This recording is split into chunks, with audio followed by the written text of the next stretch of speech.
Good afternoon. Welcome back to another live session with Rumination News Network. Thank you so much for joining.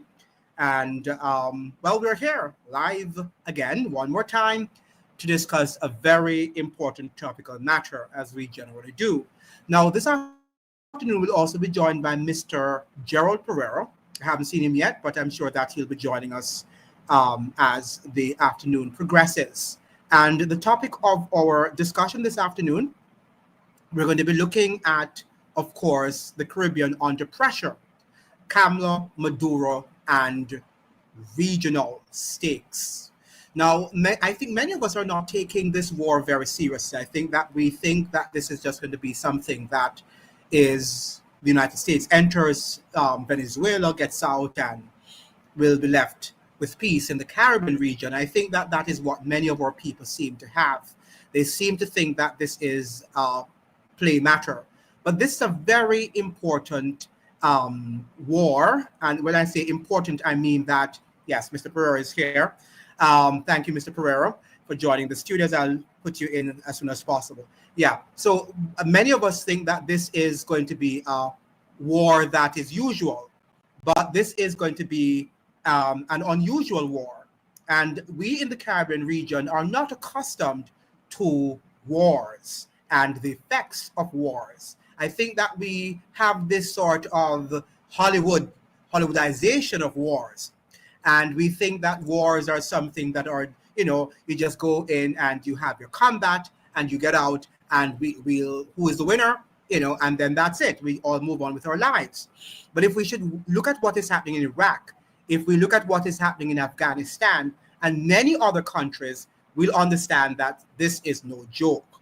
This is no joke. And even though we are accustomed to combats like, crime and violence, homicide, and the likes that be, we understand in the Caribbean that we've lived harmoniously. We have our problems. We have our racial problems. We have our ethnic problems. We have our religious, combats here and there. But we don't get into the full-blown wars, right, where we begin to massacre people. There are times, of course, with drug wars and other things that it happens from time to time, but not on the grand scale in which we see the United States, pepping the Caribbean for war and militarizing the region, as it were.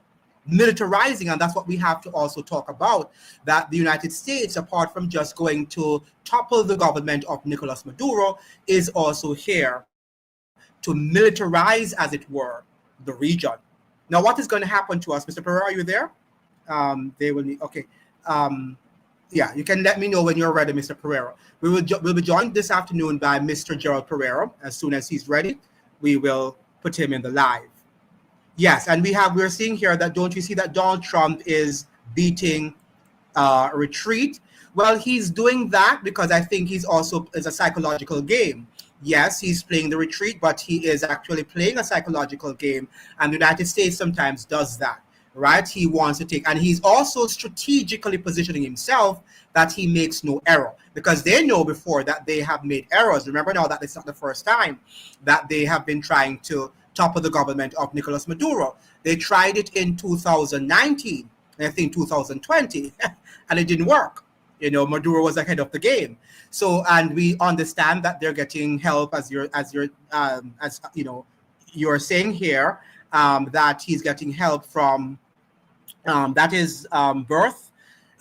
he's getting help from Russia, they're suggesting, and perhaps China. So the United States is actually strategizing and ensuring that it doesn't make any mistake, because they don't want to be humiliated again, right? Because they were in fact humiliated in 2020 when they launched that coup against Nicolás Maduro, when they imposed the presidency of Juan Guaido, for those of you who remember that time. So the United States is strategically positioning itself. And the fact that it has sent the largest military warship asset to the Caribbean region, this is no joke. I don't think they're just posturing here. I think it is because they are going to move ahead with the war. I want to also think, that Trump is also trying to to negotiate. He wants to negotiate, but there are others in his team that don't want to negotiate like the Marco Rubio. So he's also between, trying to decipher, should he do it or should he not? Should he speak to, Nicolás Maduro? And Nicolás Maduro is willing to speak to Trump. But there are some hardliners like, the Marco Rubios. Are you ready, Mr. Pereira? As soon as you're ready, you can let me know. Don't know if I have to. Yes. As soon as what am I saying now? I forgot. I lost my train of thought. As Marco Rubio, who is a hardliner, Marco Rubio wants him to definitely defeat. Yes. Okay. Let me get Mr. Pereira inside. Oh, good afternoon, Mr. Pereira. Good afternoon, my brother. Thank you so much. And I apologize for Sunday. Let me apologize also to our listeners. Yeah. On Sundays, not of my, I tried everything. In fact, I wanted to be on my phone, but it just wasn't working. I could not, the outlays were not on the phone. It would be very difficult to maneuver the whole live with my phone, so I just could not make it. I tried everything, every avenue, could not make it on Sunday. And I really, really lamented it. I'm so sorry and apologize to Mr. Pereira, who is a very serious person, and also to you, our listeners. I really apologize profusely for not being able to make it on Sunday. So, Mr. Pereira, we're saying that we are here again in the strokes of a war. We have the Gerald R. Ford ship here. What do you think? Do you think that Trump is going to do it, or do you think he's afraid of what? Well, Trump is unpredictable. Yes. I think we need to recognize and acknowledge that he's unpredictable. But remember, he said not too long ago that he's preparing to go after Nigeria. Mm-hmm. Right? And now he's talking about the countries in the area that had made up the former the Union of Soviet Socialist Republic, the USSR, Kazakhstan, and those areas. He's talking about reconquering those areas. Those are his words. Because he wants to go in there. He believes that by getting into that area, that's close to Russia as well as Iran. And you have India, which all three are members of BRICS. Yes. Good? Yes. But what happened the last time I was following what took place then was that some of the American companies that went in there. Yes. What they did in the mining area, they developed the local populace developed a hostility towards the Americans. So it's not going to go down good. And of course, what he's doing in the Caribbean region, I think is bullying tactics and to intimidate. He's hoping that, maybe the Venezuelan military, maybe the people of Venezuela will somehow get up and remove Maduro. But what we have seen is millions have answered the call to defend Venezuela. You have citizens who are carrying shoulder-to-air launchers. And the armed forces are fully mobilized. They are people's militia. The defense are fully mobilized, and it is we know that Russia and China, yes, as well as Iran, has provided assistance, and yes. So they should, as Mao Zedong once said, "The enemy of my enemy is my friend." Yes, I mean, let me give you an example of something. If a bully comes around on the block and starts to assault everyone who is wearing red shirts, and I turned to the and said, "Oh, I don't have to worry. I'm not wearing red. I'm wearing a blue shirt." What about when I'm wearing the blue shirt the next day? Or what's going to happen? So the point is, I don't think Russia, Iran, and China, they're not going to just throw back and allow the Americans, the US, and Trump to do what he wants to do. I mean, we know, and we've mentioned it on numerous occasions on this program and other programs, that based on the Monroe Doctrine, the United States has always been contemptuous of our independence and sovereignty. They've never taken our independence and sovereignty seriously. This is their backyard, according to them, that they feel that they should control. And that we should choose our friends based on the friends that they choose. Right? So apart from this being definitely aimed at regime change, it's also trying to send a message to Russia and the Chinese, especially the Chinese influence in this part of the world. Yes. I think, as at least on paper, as sovereign and independent nation states, we have the right to pick and choose who are our friends. Errol Barrow once said, friends of all, satellites of none. You know, and the United States does not acknowledge this. And, you know, they exert tremendous pressure on Caribbean governments. They actually, I'm using the word literally, bully the leaders of this country.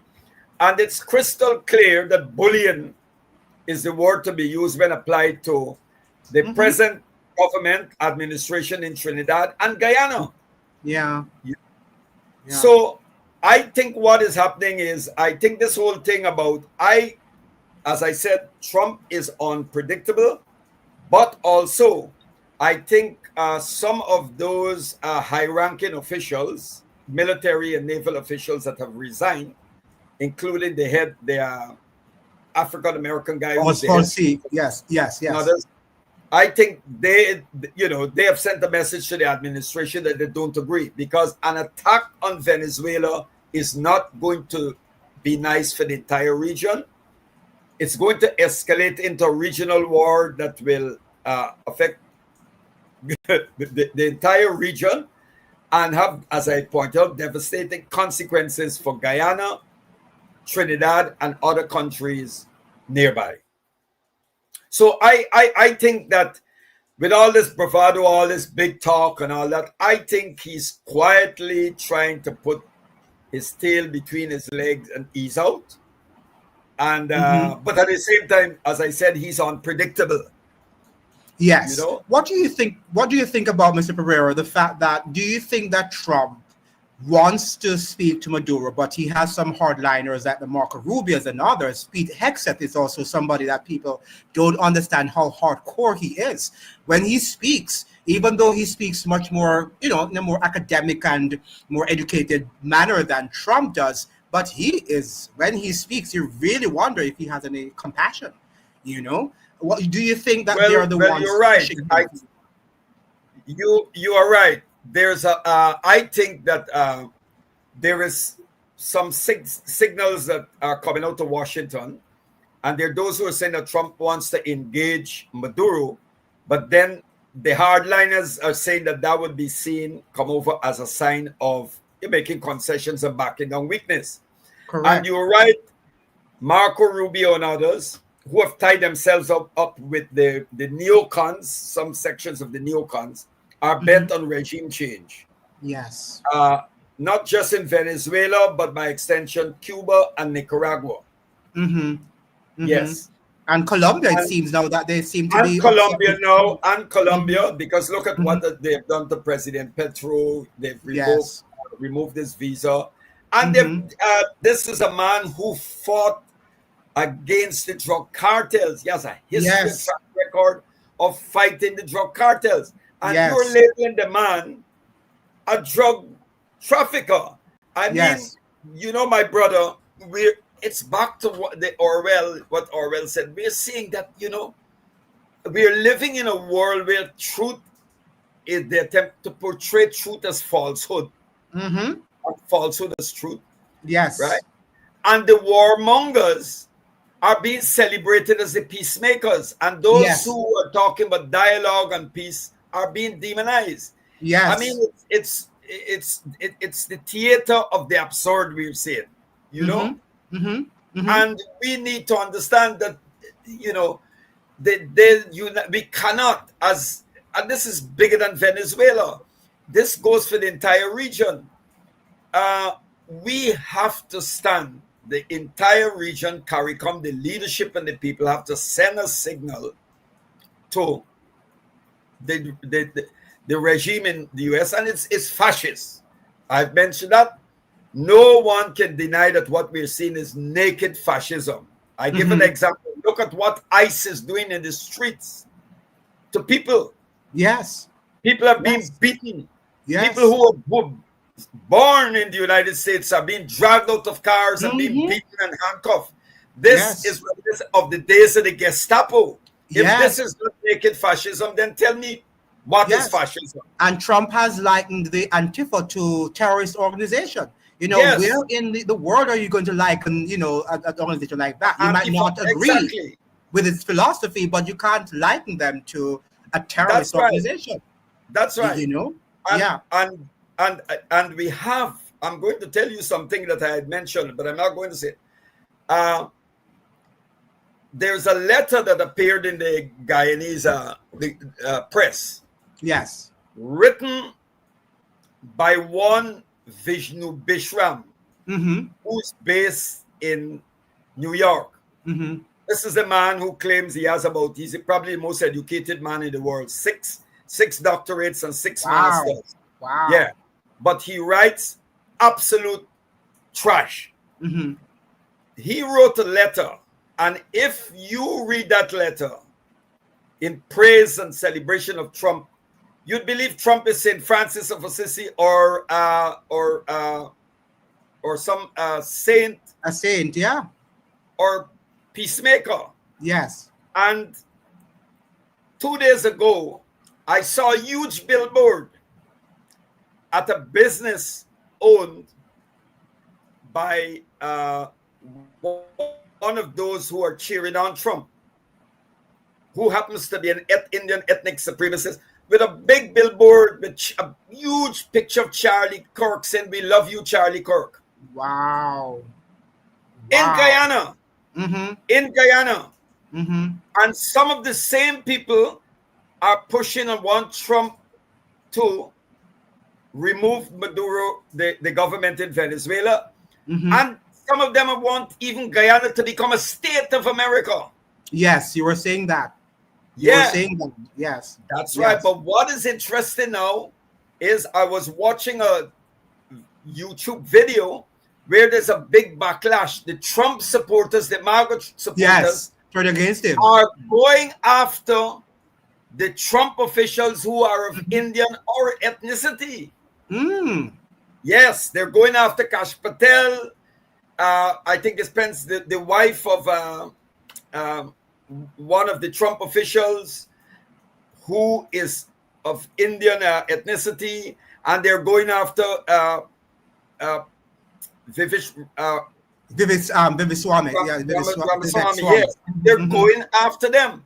Yeah. And they're saying, well, the African Americans are saying, well, we told you, we've been here before you, we know about the racism.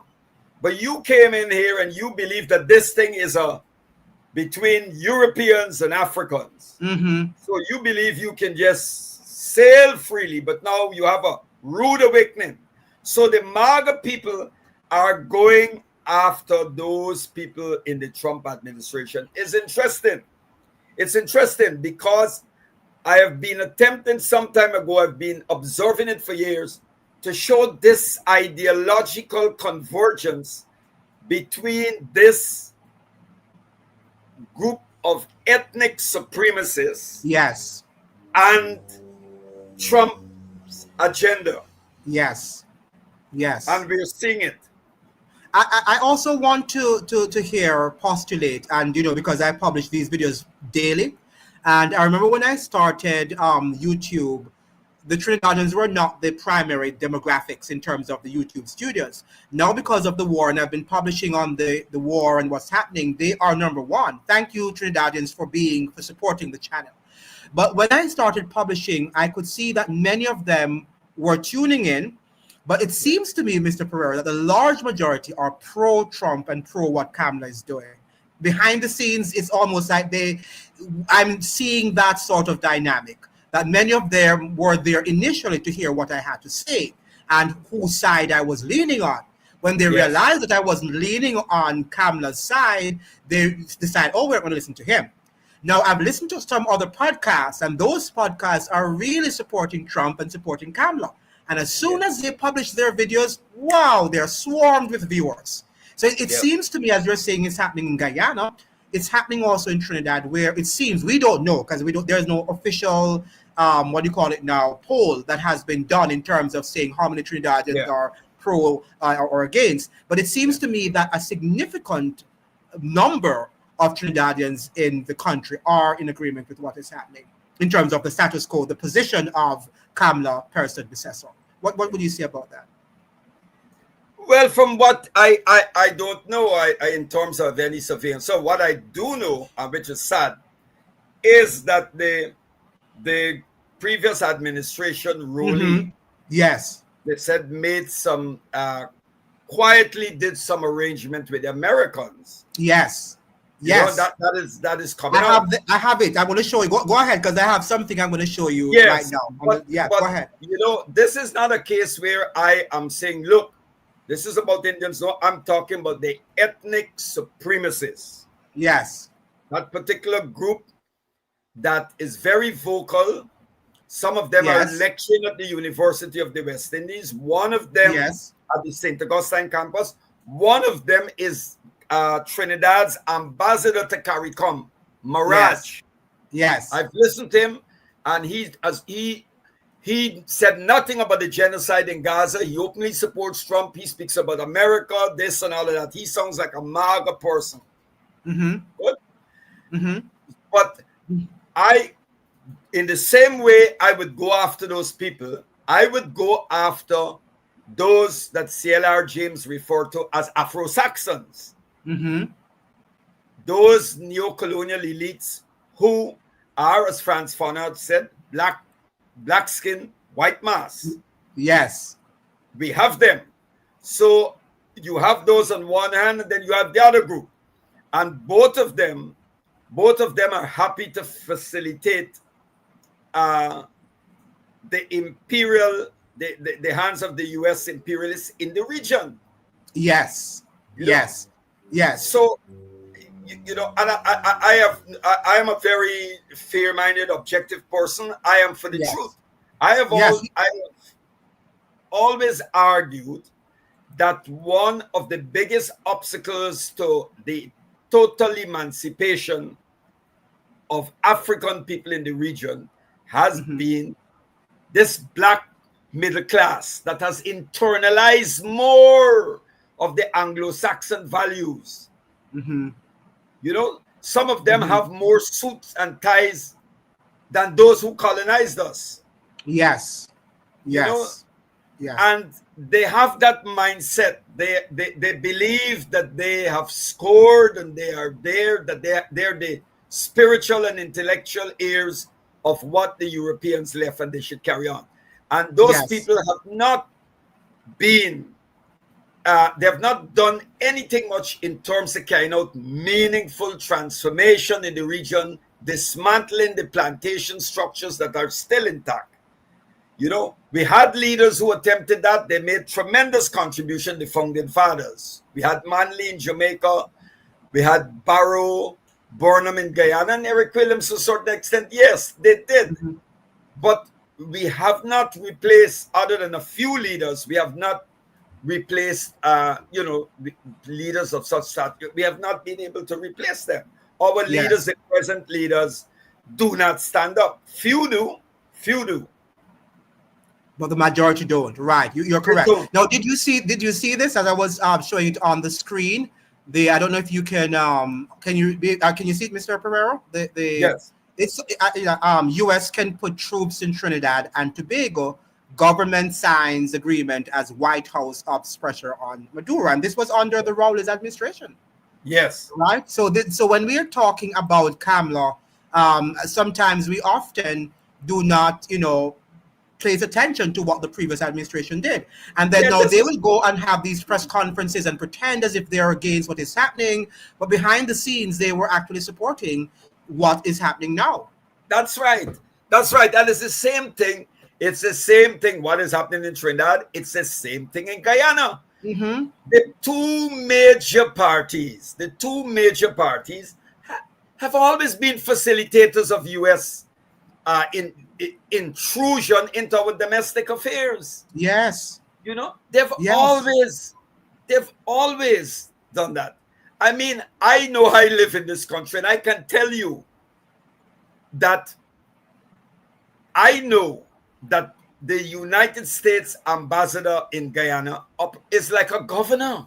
Yes, it is. They It's like are. a governor. They Yes. are. They can pick up the phone and tell the government of Guyana where demonstrators should march and where we should. And this is my country. That ambassador will leave. This is my country. And yet, if we are having a demonstration, a peaceful march in support of Palestine, yes, we cannot. We are told you can't march, you can't use certain streets, you can't walk past the U.S. embassy or anything. Absolute rubbish. And then we talk. Then our misleaders stand up and talk about sovereignty, independence. They don't know what sovereignty and independence is about. They don't. Right. They don't. Right. Now, D. Griffey is saying that Rowley spoke on that yesterday. No agreement that allows another country to violate international law or without permission of the government. But yeah, they talk in these generalized terms, but behind the scenes, they're signing off on agreements. And so they can talk all they talk, but if they sign sign us onto agreements that will eventually impact us, then they have no right to talk. What do you say, Mr.? You're absolutely right. You're right. And you think that people like Mr. Rowley, Dr. Rowley, and others would know better. The United States is one of the biggest violators of international law. The U.S. has no respect for international law. The U.S. Trump, look at what the U.S. did to the judges in international, threatened the judges. Yes. Threatened judges. Yes. Sanctions on judges and their families. Yes. The United States is a rogue state. They trample on international law. They support, they're enablers of genocide. And then they're coming to tell you, when you are signing these things, you have to stop and say, well, hey, hold it a minute. I cannot sign something with any sort of legal agreement or treaties with a country that behaves as though that it's above international law. It has no respect whatsoever. And we're seeing it. And yet it's something that people seem to be ignoring. Yes. I don't think we understand international law. And that's the whole thing. I don't even think we understand our domestic laws. A lot of Americans don't even know the Constitution. That's right. So I think that's the whole point, that we have stopped teaching civics in schools, so that where we teach the laws and the Constitution and these basic principles. So a lot of times we just don't really know, because, for example, we have this conflict right now, right, Mr. Ferrer? And the other day we had the United Nations General Assembly. Why shouldn't Nicolás Maduro be able to go to United Nations and present his side of the story? That the nations could sit down and listen, and then the US would present their side of the story. And then we could come and have a dialogue. Isn't that what the United Nations was created for? Of course, that's the way. That is what the United Nations is about. Yeah. But it shows the United Nations, the headquarters is based in New York in the United States. And if you can revoke the visa of a president of a sovereign state, but it's time to move the UN out of the United States, out of New York. But there have been leaders who have called for this. Robert Mugabe did, Muammar Gaddafi did. There were third world leaders who called for it. Hugo Chavez did. We need to move. The UN should be removed from New York. But Hugo Chavez, let's go back to some years ago. Hugo Chavez, when he was alive, even though the US was anti his government, he was allowed to go to the UN, wasn't he, at the time? Yes. I remember his speaking on the platform vociferously against what Bush was doing. Yes. So we're living in a less democratic society than the society that we were living in back in the earlier 2000s. What do you say about that, Mr. Pereira? Yeah, well, Andrew, there's some political theorists who have argued many moons ago that there's a latent fascism in the United States, that it's always there, it's embedded in the system. And when the system reached a crisis, a tipping point, it will unleash, you will see the naked face of it. Yes. Good. Sheldon Volin wrote the book on managed democracy or inverted totalitarianism, Yes. and what have you. And there are others. C. Wright Mills' book, the Power Elite. The Power Elite. Mills identified that group. He said that Americans live under this illusion that when they go to the elections, they can vote and they change. He said, but there is a power elite of people who you do not remove by votes. You do not. And today we're talking about referring to them as the deep state and all of that. And they're there. So you look at it at where the United States is, and you're seeing the naked fascism. George Jackson, who wrote Blood in My Eye, and that book, the new edition, is out with, I think, a foreword by Mumia Abu Jamal, one of the longest serving political prisoners in the US. And George Jackson argued that the American system was fascist. But of course, nobody, the sophisticated intellectuals didn't pay attention to him because he was just what you'll call so-called lumpen proletariat, the lumpen element, he's not an academic, but what he's observed and wrote is so true, because many who were talking about fascism had a very classical conception of the fascism. Fascism is associated with Mussolini and Hitler. So what they fail to realize is that fascism is not something that you go to bed with one night and then wake up. It's creeping. It is there. It moves and moves and moves until before you can wake up, it's staring you in the face. But the basic definition of that's what we're seeing. That's what we're seeing. Yes. And the Listen basic to the language of Trump. We're going to go in and kill them. Kill them, take them out, eliminate them. And he did that. He went into Iraq, bombed, killed General Qasem Soleimani. The man who led the war against ISIL, destroyed ISIL. That's the man who led the fight and destroyed ISIL. And Trump killed that man. And remember, let me just correct you, and you're right, but do you know, and the investigative journalists in America brought that story out, like the Max Blumenthal, did say that it was a bipartisan effort because they told Trump that if you don't kill him, we're going to convict you. Remember, they weren't impeaching him at the time. It was during his impeachment trial there. And they told him that if you do not get that job done, we are going to convict you. So when you look at these things, you can see that there's a bipartisan effort there in the American politics, that there's no difference between the Republican and the Democrats. That's right.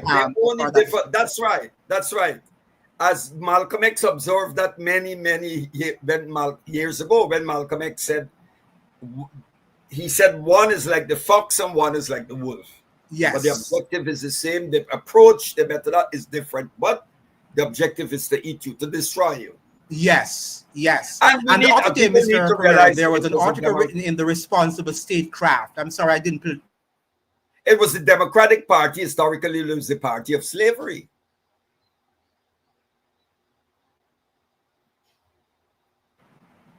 Yeah. In which, sorry, can you hear me now? Can you hear me, guys? Yes. Are you there? Yes, I can. Yeah.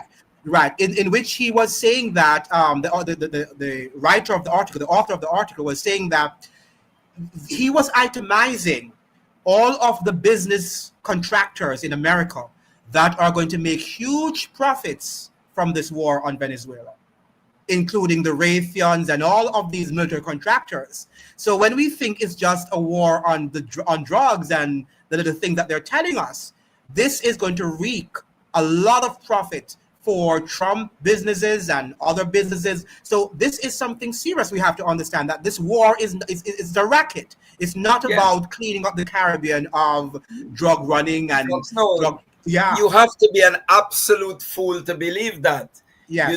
During the period of Barack Obama, it was about human rights violations in Venezuela. Now it's about war on drugs. Good, but war is human business. Trafficking. Yes, war is business. And the United States the US operates on a permanent war economy. It needs that. China has overtaken the United States. Look at China. China is a powerhouse, economic powerhouse. Mm-hmm. China turned around. We live in a globalized world where the dominant economic system is the capitalist system. Mm-hmm. Mm-hmm. Okay?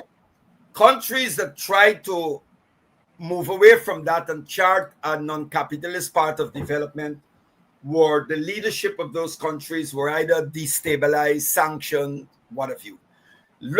If you look at Africa, many countries in Africa, when the time more than 30 years ago, it's back Ghana, since the days of when Jerry Rawlings was there. When Jerry Rawlings allowed his finance minister to persuade him in one way or the other to implement neoliberal economics, and look what it did to Ghana. Yes. Look what it did to Ghana. Yes. Wherever this thing, those economic principles were adopted or enforced, it bear no results. It did not bear no results whatsoever. So when you look at the US, the US cannot compete with China. China turned around and whipped them at their own game, and now they want to change the rules of the game. They always do that. They always do that. They do that, and they even do it. They even do it. Although the Americans are not into cricket, so they even do it in a game like cricket. When they couldn't stand up to the fast bowling of the West Indians, they made a new sport. Look, you can only bowl, so much bouncers and this and all of that. They changed the rules. Right. And made a new sport, right? Yeah. Now, Pedro is asking a very interesting question, Mr. Pereira. Pedro Gemot. What is a terrorist by international law?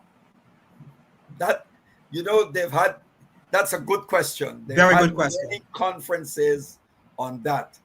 And the question is, they've always said, one man's terrorist, what you might call a terrorist, is another man's freedom fighter. Freedom fighter. Mm-hmm. Remember Nelson Mandela was called a terrorist. Mm-hmm.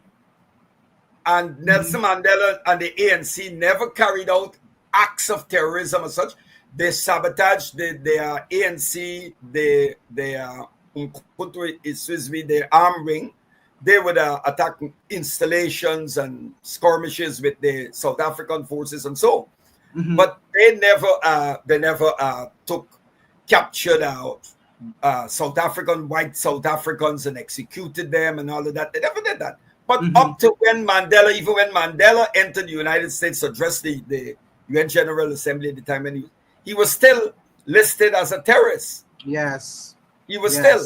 The ANC was listed as a terrorist organization. So was the Communist Party. The Communist Party too, right? The Communist Party of the US.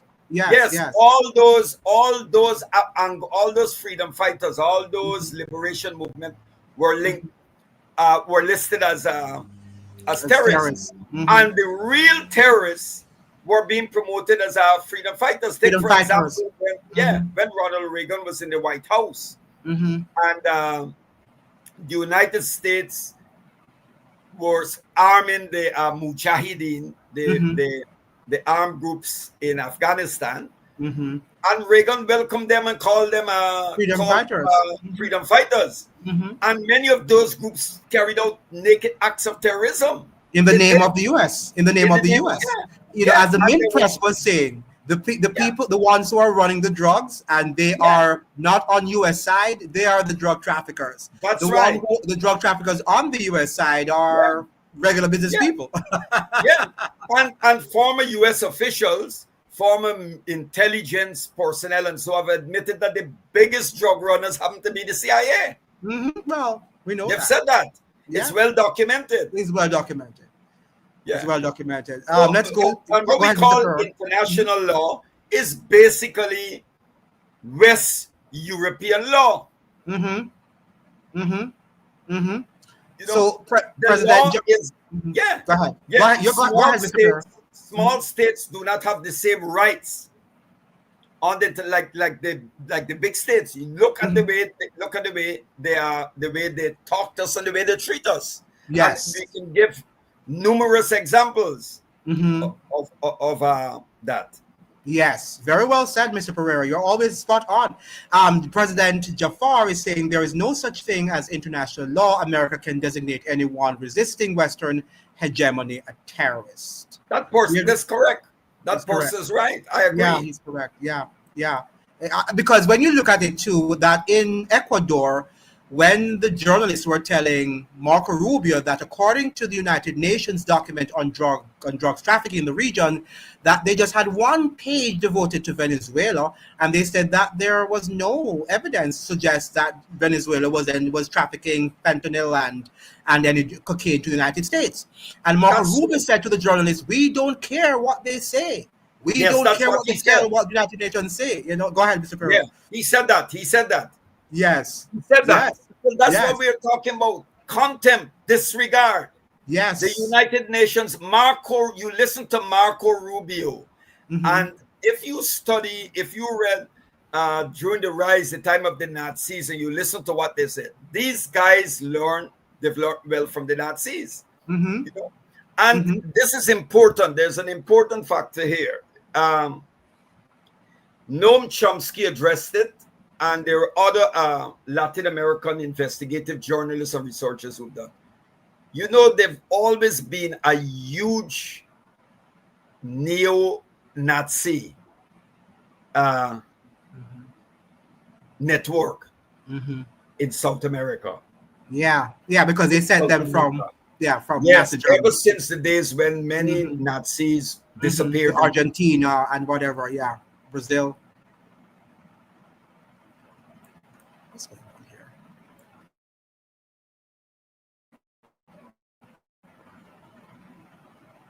Can you hear me, guys? Hello? Am I there?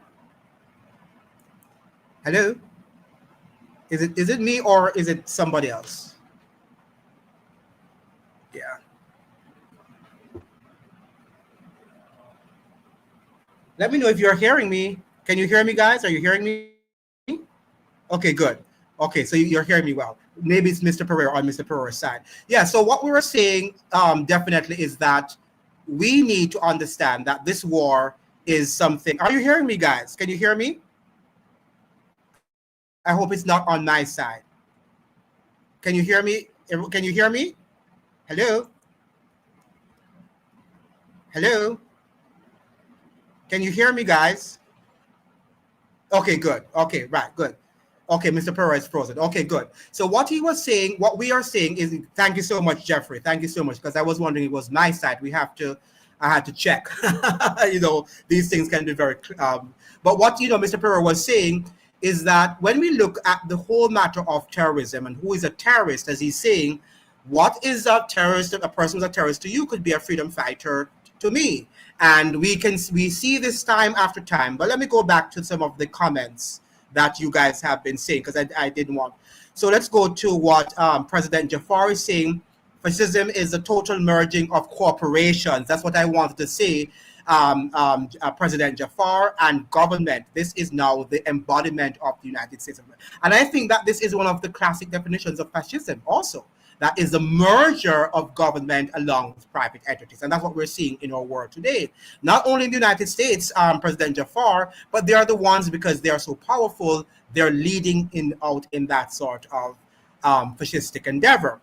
Now we have here Pedro Jamati saying that it is a psychological war, that's all. But yes, it's psychological, but it ends up also resulting in physical warfare where people actually die. Unfortunately, this is what happens. So even though we're saying that the United States is in the Caribbean region with all of those military assets, very soon we know that it might result in a war and people will die. So they play the psychological warfare first, and then it can also, not all the times, but sometimes it results in terrible warfares, physical combats, that is. Oh, let me get Mr. Perro back. He's back. So let me get Mr. Perez back. Good. Let me get Mr. Perro back on stage. Welcome back, Mr. Pereira. Welcome back. Yeah. Yes. So you were saying, I think we were talking about what we're talking about again. It was the South that they had called Mr. I forgot what we're talking about. But China ain't a rogue. Let us. China ain't a rogue state. Taiwan thinks so. What do you think about Mr. Pereira? Well, first of all, to answer that is uh, Taiwan has always been a part of China. Yes. Taiwan historically is part of China, and I support a one China policy. Yes. But now you look at the United States. In what way, if you're going to talk, how could China be a rogue state? China does not break international law. The Yes. Chinese have respect. They have respect for the sovereignty of nation states. The Chinese talk about dialogue. This is what you listen to President Xi on civilizational dialogue and the way forward. The Chinese are all trying to about peace. We've seen this. Which country did China? When was the last time? When was the last time China was in a war? Which country did China invade?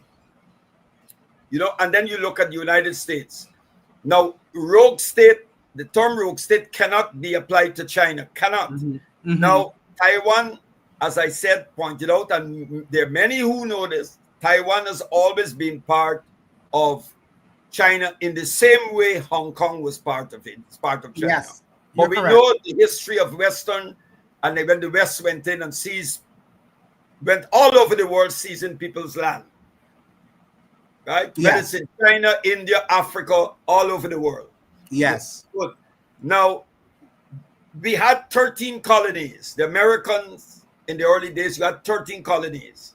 New Mexico. New Mexico was part of which country originally? Was it Mexico, right? Yeah. The Yes. United States took New Mexico. It took Nevada, all those places. Puerto Rico. Mm-hmm. Right? Mm-hmm. They even invaded Hawaii, put Yes. guns to the queen, removed her. The queen came off the throne in order to avoid bloodshed and took Hawaii.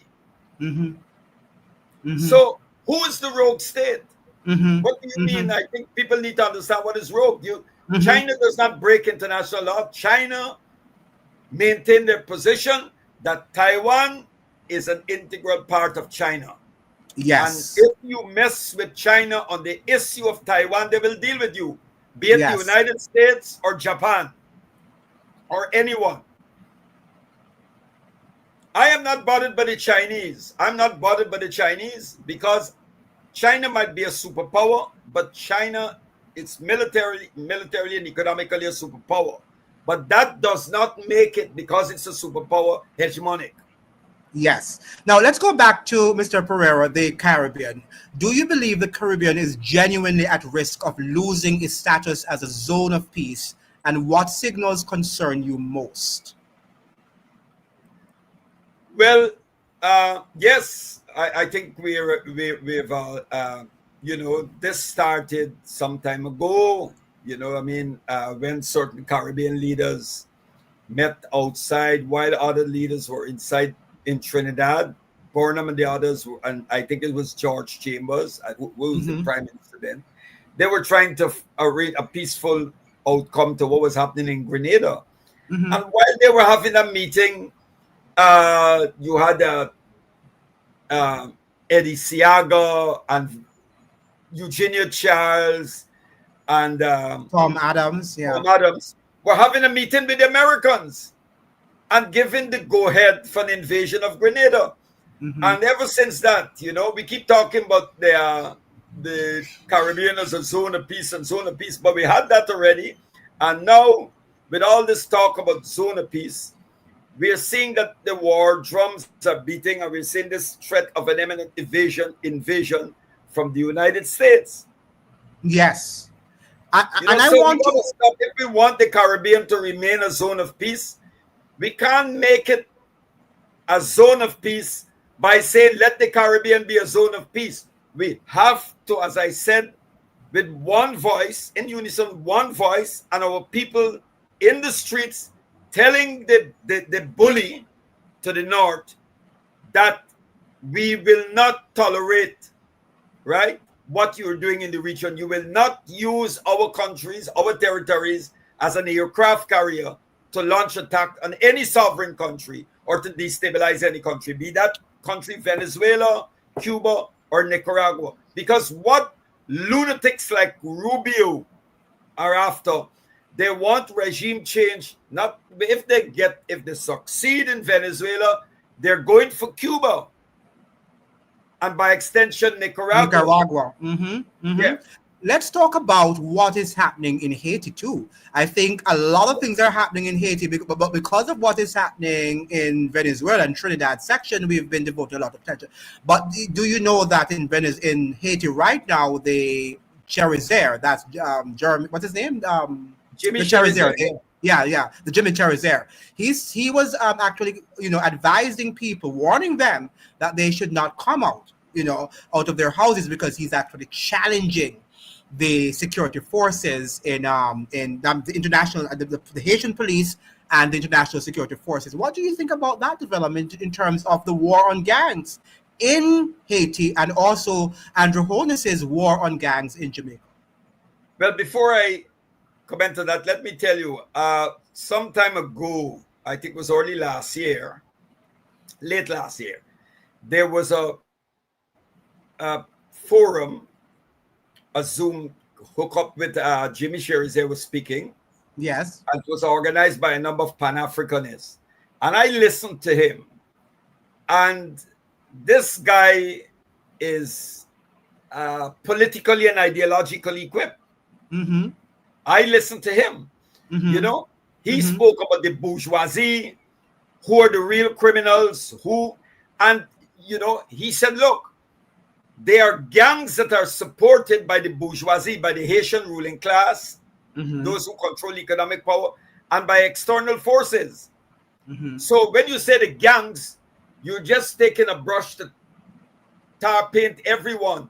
They're gangs that are being used by those who have tremendous economic wealth and power and external forces. And there are other gangs who have reached that level of revolutionary consciousness that Frantz Fanon referred to in The Wretched of the Earth. Yes. So for me, and I said it openly, Jimmy Cherizier, look, wasn't Malcolm X a pimp and a drug owner? Yes. Yeah, and look at where Malcolm went. Paul was a persecutor of Christians when he was Saul. And he went around preaching a resurrected Jesus. Good. So look at the evolution. If Jimmy Cherizier started off as a policeman and was involved in certain things, he went beyond that. He came to a consciousness that came out of struggle and what he saw, what he encountered. And I say it unapologetically, Jimmy Cherizier is a freedom fighter. He speaks about carrying on the struggle in the name of Dessalines. I listened to him, and there were others there. Yeah. Unfortunately, him as a gang. These are gangs. It's just the gangs. They're different. I do not believe they have gone beyond what you call a gang. Maybe there are gangs that are being helped by the who are in the service of the yes, the Haitian bourgeoisie. And so, but I saw the other day where they had a firefight between the way they reported it. They said there was a firefight between the gangs and the U.S. Marines based at the U.S. Embassy. But you see, when you say the gangs attack the U.S. Embassy, all the gangs will not attack, any and every gang will not attack the U.S. Embassy. If you know what I mean, what I'm talking about. Because some of those gangs are in the service of imperialism. Absolutely. They keep the country, yes, definitely. But the person who they're really targeting is those that are aligned, that are allies of Jimmy Cherizier. So when I saw a firefight between what they refer to as the gangs and the U.S. Marines, I said, hey, this looks good. Bring it on. Because they have no right to be there. Yeah. If they're a threat to the South independence and they're fighting a war of liberation, then what I want you to do, Mr. Pereira, is I think that our Caribbean audience, they don't see the link between what is happening in Guyana, what is happening in Trinidad, what is happening in Haiti, Jamaica and other places to the big picture. We aren't able. So what we see in Haiti, we just say, oh, that's what's happening in Haiti. Or what we see in Jamaica, oh, that's what is happening in Jamaica. It won't affect me, the Trinidadians may say, because Jamaica is far from us, or Guyana is far from, is far from Jamaica. But how do we see, what's the big picture? What is really the connecting dot? What are the connecting dots, Mr. Pereira, among all of the war on gangs and the war on drugs? Well, that's how the enemy likes it. The enemy wants you to see it in isolation rather than, as you said, dotting, the I's and crossing the T's, and to show the interconnection and how these things are. Because what we're dealing with, if you go back, what we're dealing with is the struggle for true independence in our region. Yes. That is what we need to understand. That what we obtained was a flag and anthem independence. Mm-hmm. A flag and anthem independence. Our independence and sovereignty was never taken seriously by the empire. And they like to dictate us until we have not been able, we have to complete the struggle, what we call the national liberation struggle. Mm-hmm. We have formal political independence, formal, but we need a substantial political independence and economic independence, because political independence without economic independence is meaningless. It's meaningless. Our economies are not in our hands. We don't have control. As a Pan-Africanist, as an African Guyanese, as a descendant of captured Africans, I look across the region and I see that Africans make up a large, tremendous, we're 90-something% of the 80-something%, or if you are 90 of the region. And look, where are we in terms of the economic? When you look at examine the economies of our country, where are we? Yes. Where are we? Who control our economies? Mm-hmm. Who control our economies? Mm-hmm. Our countries were built. Of course, the Indians who came as indentured servants worked. All people who came, those who came, the Portuguese who came as indentured servants, and so they all made a contribution. Burnham said everyone made their contribution. They all made our contribution. But the African experience was completely different. Mm-hmm. It's different. Yeah. That does not say that, we're saying that, that you didn't suffer. We all suffered. And I am saying that we have to complete the struggle. For true, we want the total liberation. We want to see the liberation of the oppressed. Be it African, Indian, indigenous, who? Because as revolutionary Pan-Africanists, we're opposed to racism. Yes. We're opposed to racism in all its forms. Yes. But if you look at Haiti has suffered for becoming, standing up and declaring itself the first independent state in the world, in this part of the world. Mm-hmm. Yeah. And we need to understand what is called international solidarity, internationalism and solidarity. When Simon Bolivar failed and he fled, he went to Haiti, and it was in Haiti that he was given the arms, ships, ammunition, printing press, and even volunteers, even fighters. And they said the only thing we want you to do is, when you succeed, to free the enslaved Africans. That was it, to free. Bolivar, with all fairness to Bolivar, because there's some people who want to twist history. Yes. Bolivar was pursuing that. Bolivar wanted the abolition of slavery, but you know what? There was an element in the freedom struggle who wanted to limit that struggle to the always. Always. Yeah. And they saw that they just wanted to break with Spain. Mm-hmm. They wanted to break with Spain, and they wanted control. Yes. Good. So they wanted the same slavery, which is as a mode of production, to continue. The plantocracy to be in, in place. Yes. So instead of those Spanish people, the absentee owners abroad and their representative, they wanted, because they saw that as an obstacle to their class interests and what they wanted to do. Yes. But so they opposed Bolivar. They opposed Bolivar because Bolivar was for the unification of what is Venezuela and South America. Today. Yes. And they fought Bolivar. He took in ill, and the Bolivar loyalists were isolated, and Mhm. the other forces won out. Mhm. But Bolivar Yes. was Yes. going to pursue that, but they But let's talk about the same thing happened in Haiti too, because while we say that it was the first free Black republic, but Yes. after Toussaint, left and Dessalines was killed, they went into their fractured thing, and who is going to be the upper elites, and the blacks, the predominant Black class should not be a part of the mulattoes. So there was a lot of division also in terms of who they regarded who should be a part of the free class, and they thought that the majority Haitian blacks should just be, ordinary slaves. Would you Yeah. not say? Yes. Yeah. That is true. And that one of the things that I think you want to bring up.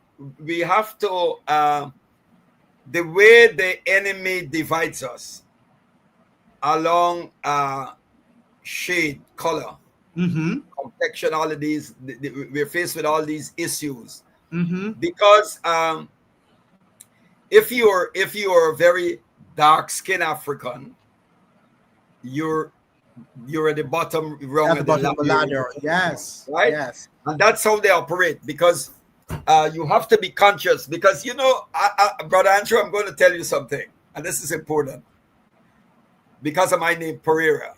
Yes. My and one of my ancestors fled. He was quite a radical. Walter Rodney touched on some of this with the Portuguese radicals. Yes. But he left Madeira and he landed in Barbados, Mm-hmm. and he married an African woman Mm-hmm. and came to Guyana. And my father, who was Portuguese and African, married Yes. a Black woman, African woman. Mm-hmm. I never had an identity problem, I looked at my mother and I knew I was African. Yes. That I'm African. Yes. And at a very young age, in high school, I joined an organization called the African Society for Cultural Relations with Independent Africa. I was one of those people in the early days growing afro and wearing the shiki. And in those days, people look at you like you were from Mars. Yes. You're right. But we've arrived. God is great. But why I'm saying this is I have seen it, because those of us who are the light-skinned Africans, good, they did it on the plantation, and it still exists. Mm-hmm. They still exist. If you are a light-skinned African, you're allowed to go through certain things, and they facilitate you and all of that. But the dark-skinned ones are looked down upon. And there are many light-skinned Africans who think they've been so miseducated, and they have bought into this. This is how this psychological disorder. And I think it was worse in Jamaica and Haiti, where you had a more predominantly dark-skinned sort of Africans, So African, yes. the ones who were there, the minority mulattoes, they had to fight for their lives, and they wanted to maintain that class, and that these people, many of them, don't get to our level. While it might be different in perhaps like Guyana and, of course, the Indian and the Black and Trinidad. It happened in Guyana. They encouraged it. It was encouraged. The ones who went abroad and came back as lawyers and doctors in the early days and so, they encouraged it. It was a way of keeping that, reinforcing the old plantation social stratification along class, and color, racial lines, racial lines, and all of that, right? Mm-hmm. And it is still there. It is still there with us. It is still there. Yes. I'll give you examples. For example, one prime minister years back, there was a prime minister in Guyana by the name of Ptolemy Reed. And we were talking about self-reliance and self-sufficiency and all of these things. And they came up with this thing. There's a plant called the black sage. The Rastas use it. The Rastafari brothers, they chew it. It's very good for your teeth and gums. And we were doing some experiment with it. And we had people from the light-skinned African, the mulatto caste, and others who were saying, look what they want to use. They're taking us back. Do you know today, Europeans have discovered this black sage and they're making toothpaste with it. And the But very people who condemn our leaders are promoting it, they're saying, oh, look at this thing is great, but it's great because white people said it's great. But when our own don't are you showing see? us, Yes. Go ahead, you Mr. see, Thoreau. we have been conditioned to believe that anything white is right. And John do Brown you said it. see? Yeah, Do you look at the African teeth? Look at the African teeth, and look at how yeah. beautiful teeth they have. And We why? in the I lived Go in ahead, Mr. Africa, and Thoreau. I've seen women with teeth as white as snow. And Yes. they do not buy Colgate toothpaste. Right. Right? Has to be something about what they use there, that their teeth Definitely. are so beautiful. Definitely. Yes. So you think that we are, if we have the war on Venezuela, that we are going to be plunged into a zone of war? Do you think so? Yes, definitely. Yes. And Yes. we need to understand that this is about sovereignty and independence. This is about sovereignty and independence. This is about refusing to bow to anyone, any power, any superpower. We come from a tradition. And our tradition is the only entity that we should bow to is our creator. God never gave. God gave us dominion. God gave us the power to rule over the bird, the fish, and the animals, not to rule over man. Man is a sovereign. The human being is a sovereign entity under the highest sovereignty of God. Yes. We need to understand that. And that to form the principles of human dignity, justice for all, and regardless, irrespective of our size as nation states, you can be a big country, the United States or what, we are human beings. We're not animals, and we have a right to determine our destiny. We should be able to choose who will be our friends and who will not be our friends. And not Marco Rubio and Trump and his cabal, that evil cabal that are bent on global war, right? And then we have, I have to mention here, then we have these lunatic pseudo-Christian right-wing evangelicals. They have nothing to do with the message of Christ and the gospel. Right. Who believe that if you go to war, you will hasten the coming, you will bring about Armageddon. And the return of the Messiah. That cannot be substantiated by reading the scriptures. No, you're correct. I don't know where they come from, but and they have their own agenda, and those are the people who are cheering on Trump, and they have the part of their MAGA base and all of that. But at the end of the day, we have to, in the tradition, we cannot concede the grounds to those people. And that's a mistake that a lot of the left has made, the secular left. Yes.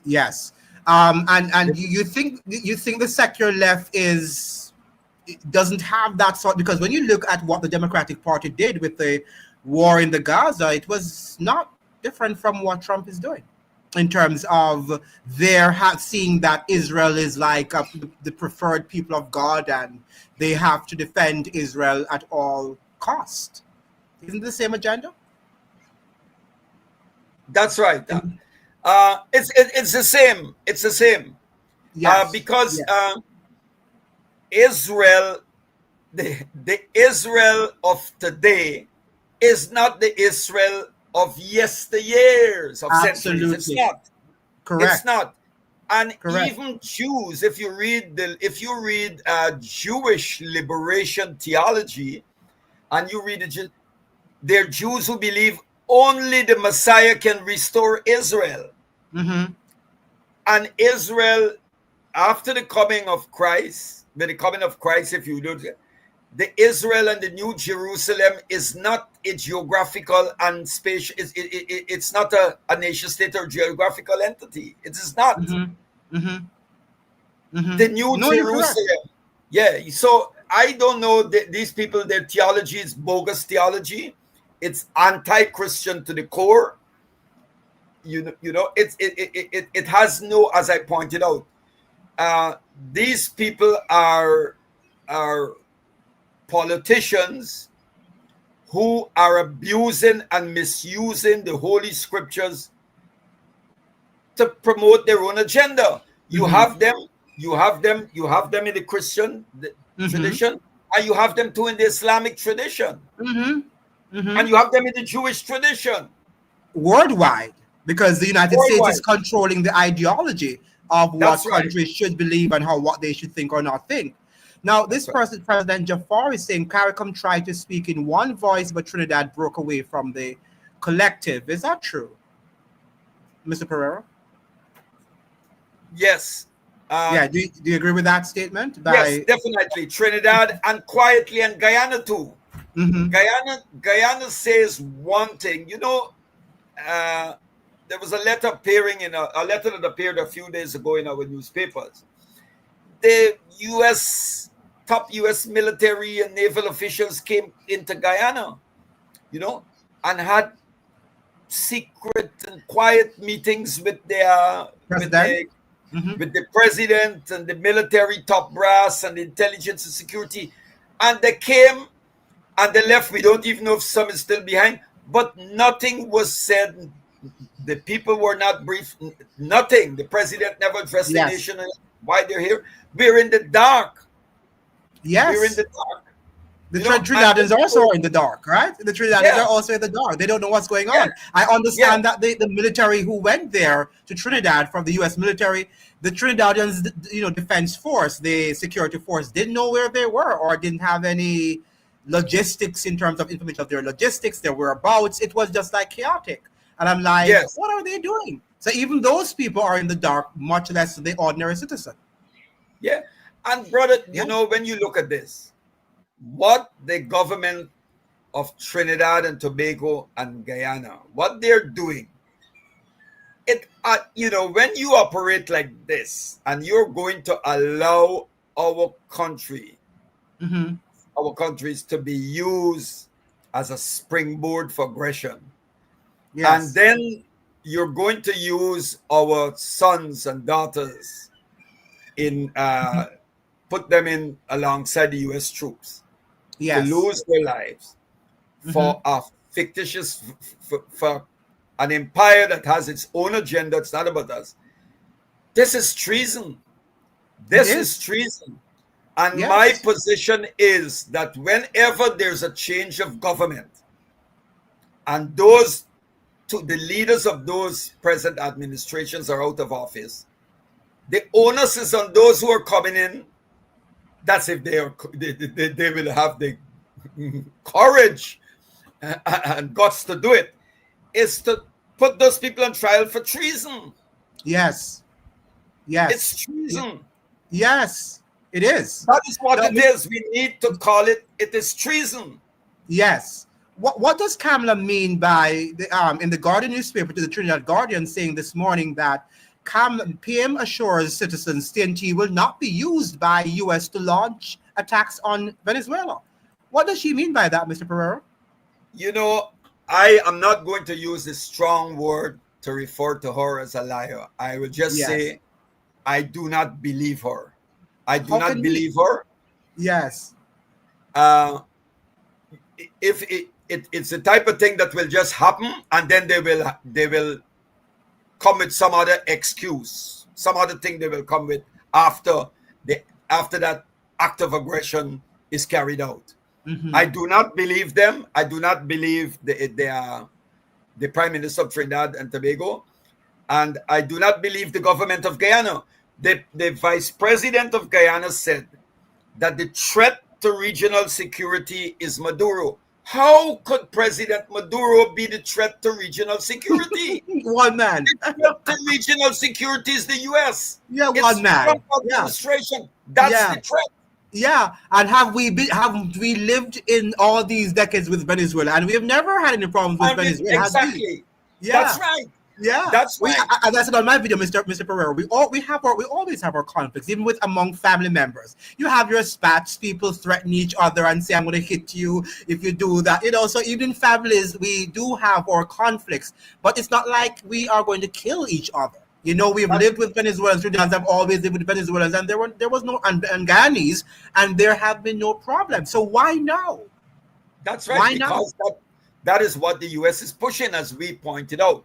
Yeah, You yeah, know, the US, oh, this thing about the US is here to protect Guyana against Venezuela. You know, our yeah, leaders, it's short memory, ignorance, or downright opportunism, and they're cowards. The United States has always been in the corner for Venezuela on the territorial issue. Good. hmm And when Venezuela under Hugo Chavez took control of their oil and gas resources and kicked out Exxon, Exxon is in Guyana. Exxon is doing exactly in Guyana what they used to do in Venezuela. hmm Now the US is trying to, portrayed itself as a savior. They're here to defend Guyana. You know, hmm it's the US, it's about the oil and gas and Yes, to counter the Chinese growing presence in the region. yes, yes, That is and what it's about. yes, and Pedro Jamot, the United States also does not think logically when it's going to wage a war. It thinks emotionally because what's about, as Mr. Pereira is saying, is to get the oil and the natural resources. They are not thinking about people whose lives are going to be lost. So if you think that the United States is thinking logically, I'm sorry for you. I have news for you. Well, Um, you um, you Go you ahead, heard the Mr. Pereira. puppet. You heard the one who just received the Nobel Prize for War. Yes, yes. The Nobel Prize. They should change the name. It's the Nobel Prize for War For because it's war. being given to warmongers. But remember that Uh, that Orwell said war is peace, right? Peace. That's George right. Or Orwell said that. Yes, Yes. yes, And yes. she listened to what she said. Machado. She Mm-hmm. said we're going to open up the country. We're going to privatize and give over the oil. She said we have Mm-hmm. huge resources. We'll give it to Mm-hmm. American companies, to Yeah, corporations to yeah, come in. You yeah, know, he's yeah. saying that Venezuela will become a satellite. It will become Mm-hmm. a colony, a new colony of the United States She Empire. said that. She said that. He said She that. said, and And unabashedly. Yeah. yeah, she said openly what some are not saying, but our leaders, many of the leaders in the Caribbean, that is how they think. Mm-hmm. That is how they Mm-hmm. operate. Mm-hmm.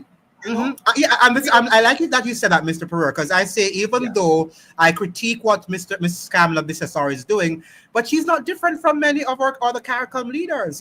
She's just the one now in the hot seat because her country is closest to Venezuela, so she's in the hot seat. But if Jamaica were, if another country was, I think they would be behaving the same way. What do you say, Mr. Pereira? I do agree. I do agree. Yes, yes. So she just is in the hot seat now, and she has to Yeah. take her knocks. Trinidad benefits, that's President Jafar, 906 million a year in trade from CARICOM members. You think Kamla talking down on CARICOM a wise move? Yeah, that's a good question. Do you think that the way how she's talking as if she can be without CARICOM and she can find other partners? Do you think she's wise in her pronouncements, Mr. Pereira? No, definitely. Trinidad, there are a number of Trinidadian companies in Guyana. Mm-hmm. Many Trinidadian companies in Guyana. There are thousands. We have a couple thousands of Trinidadians who are working here Mm-hmm. Mm-hmm. in And in Jamaica too, they construction, in have the lots of oil and companies, and gas they, industry. they, they Yes. buy lots of things from Trinidad. Yeah. And, we are small. Trinidad and Tobago and Barbados and Jamaica, we are small island states, Yes, And yes. we, as the founding fathers understood, we cannot survive individually. We can only survive in this world collectively with Mm-hmm. one voice. We can. Mm-hmm. Mm-hmm. We're just little state Trinidad and Tobago with 1 million 1 million and something per A third, people. yeah, 0.13. Guyana Yeah. less than 1 million, and so on. Mhm. So I don't see how, I mean, Trinidad is a very important play in CARICOM, Very, has very always important. been. Mm-hmm. And so has been Barbados and Jamaica. Mm-hmm. But to say that, what she's saying is it's unrealistic. Yeah. And sometimes when I listen to the things that she says, the Prime Minister of Trinidad and Persad-Bissessar, Tobago, yes. Mm-hmm. yeah, Kamla Persad-Bissessar, the old, that old saying, you make sure your brain is engaged before you put your mouth into gear. Mm-hmm. Mm-hmm. Yeah, that comes over. I get that impression. Yes. Yes. Yes. We And have she's this. happy. She's happy with the narrative that that Washington has given her, Yeah, you know, she is. She is. about this war. It's a war on drugs. I mean, you move the aircraft carrier Gerald Ford, a huge aircraft carrier, so many battleships, destroyers, thousands of sailors and soldiers, Marines, and strategic bombers and drones. And you're telling me you're telling the people of the region and the world that's the fight, the war on drugs? Let's talk about the tariffs. Today they carried the Guardian, I think, carried a piece of information that the tariffs that the U.S. has reduced the tariffs on Trinidad. So, do you think the tariffs is also playing a role? Hi, Mr. Perry, are you there? You Well, think that is what they do. It's playing a role. Mm-hmm. That's a sort of a trade-off. Yes, I think Yes, that's what is happening. That she that probably is getting. Yeah, go ahead, Mr. Perry. that's right. That's Mm-hmm. right. But you see, you have to realize this, that the US is not the United States foreign policy is not rooted in ethical, you look at the West, there's Mm-hmm. the ethical principles, Yes, yes. uh, the Western political tradition, the dominant Western political tradition, the way they deal with power, what is called power politics, Mm-hmm. and the relation of big powers and small nation state is quite rooted in the Machiavellian tradition. Mm-hmm. You know, Yeah. we come out of a tradition. I believe in a politics. We believe in a politics. Many of our leaders, we believe in a politics that must be ethically infused. We do not believe that, at the end of the day, whatever you pursue in the interests of for your nation, for the collective well-being of our people, must be rooted in respect for human dignity Mm-hmm. and very profound ethical and transcendental values. Mm-hmm. Mm-hmm. I do believe this, Andrew. I do believe that, our people, the peoples of the Caribbean, are a very spiritual and religious people. Yes, we are.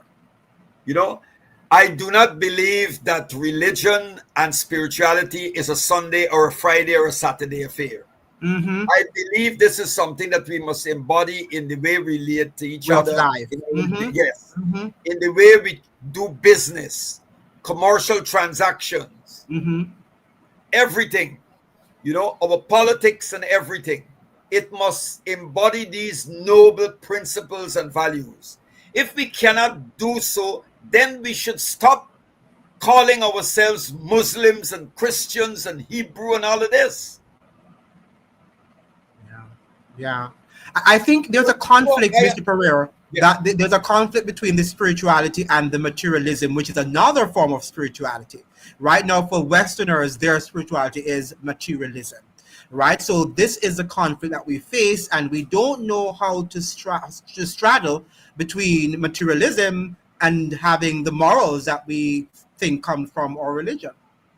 Well, what we have witnessed over the past 35 to 40 years is, as I pointed out before in your program, an ideology that is very corrosive.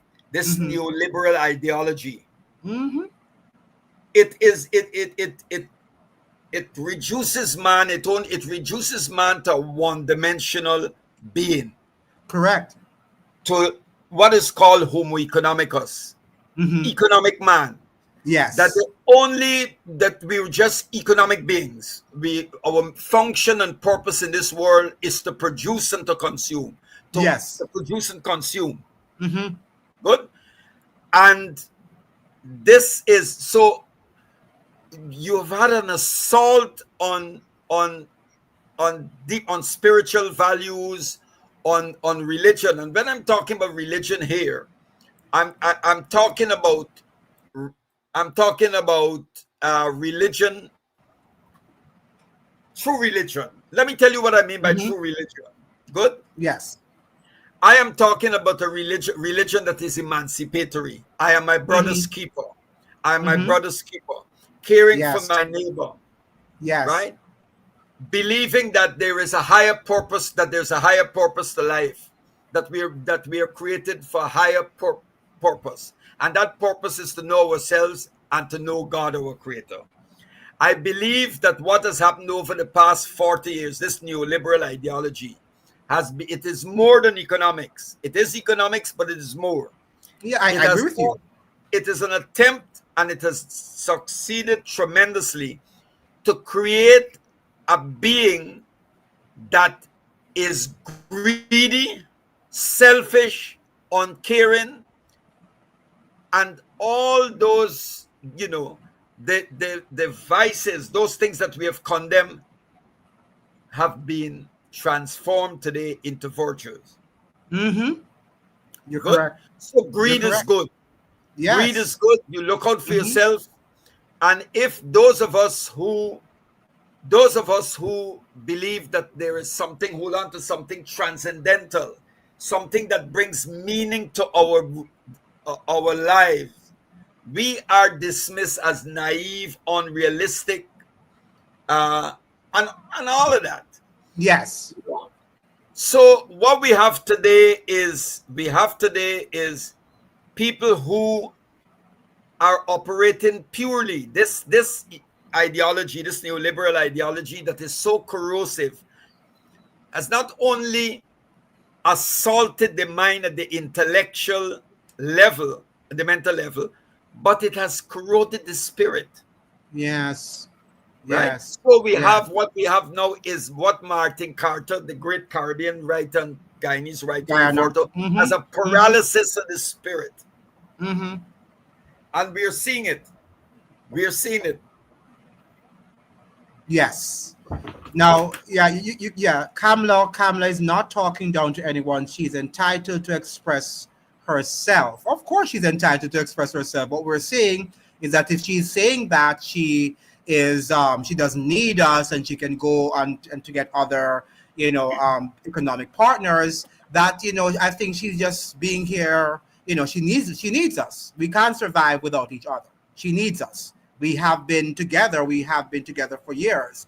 And whether we like it or not, she has to understand that she can't just do things independently without collaborating, with us. Well, CARICOM works in as trade arrangements and agreements with the People's Republic of China. So if she is going to exit from the existing, is she saying that she's going to exit from the existing arrangement that we have outside of CARICOM? Even if you just can't take one area like trade and just pull out. There are a number of things that there are agreements and so that we have signed on to, the various countries have signed on to. For example, the issue of addressing reparations. CARICOM speaks with one voice on that. Yes. Good. There's a CARICOM team, I think, that is in London right now to address the issue of reparations. So if you would start by saying that you're going to pull out over trade or a particular area or so, then the next thing you will go on, the government of Trinidad might want to distance itself I'm just saying this. It might want to distance itself from the issue of reparations. That's a very good point you're raising. Let me tell you what I mean. I'll tell you something. Do you know that the Western countries, that Britain and other countries, the United States and them, they have been putting, especially Britain since the days going back, especially it happened, David Cameron, Prime Minister Cameron. He was clear. He went to Jamaica. And he told them, yes, he said, he said there'll be no reparations. We're going to help you. We're going to build a prison, help you with a prison, so that the Jamaicans who are serving sentences in Britain can come back and serve them in Jamaica. That's what he said. Yeah, I remember. Yeah. And the members of parliament were just like, okay. Nobody said anything to him to say, what nonsense are you talking about? And this is what I'm saying now, Mr. Pereira. All of these people who are pretend as if they're pro reparations and they're in Britain talking about it, why don't they speak up against what they see like something in a parliament? Shouldn't somebody have stood up in parliament and said, look here now, what you're doing now is really an insult to our people and the experience that they went through during slavery. But nobody did that. But they can go now to England and they can talk their talk. What do you think about that? You know, my brother, you're right. I'll tell you something. Our leaders, those who represent us, you know, whether they're diplomats, the politicians or what, they engage, they're more diplomatic than they know. They're masters of diplomacy. You know, they do not talk to those people the way they talk to us. Correct. I mean, Keir Starmer just said the other day that slavery, you know, it's over, it's something gone. I'm interested in looking forward to the future. They don't say that to the Jews. They don't say that to the Jews and what they went through. But people believe they can just, you know, they have this attitude, oh, slavery, it's over.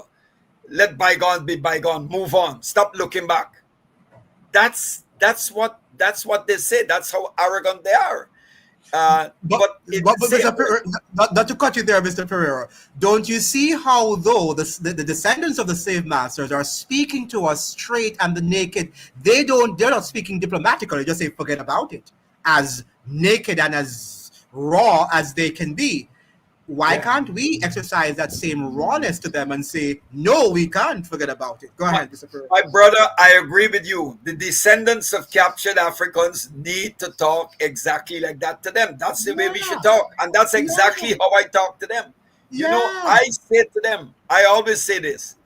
I say, I want to be at any forum. I am waiting.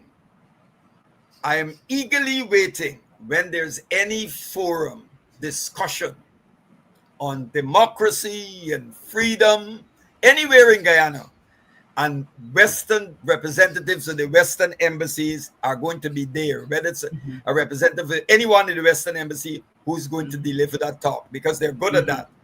And we are going to be there. I am going to turn up. And when I address them, because that's what I do, you know, when I finish, you will hear it. We're living. Reverberating. You'll hear it.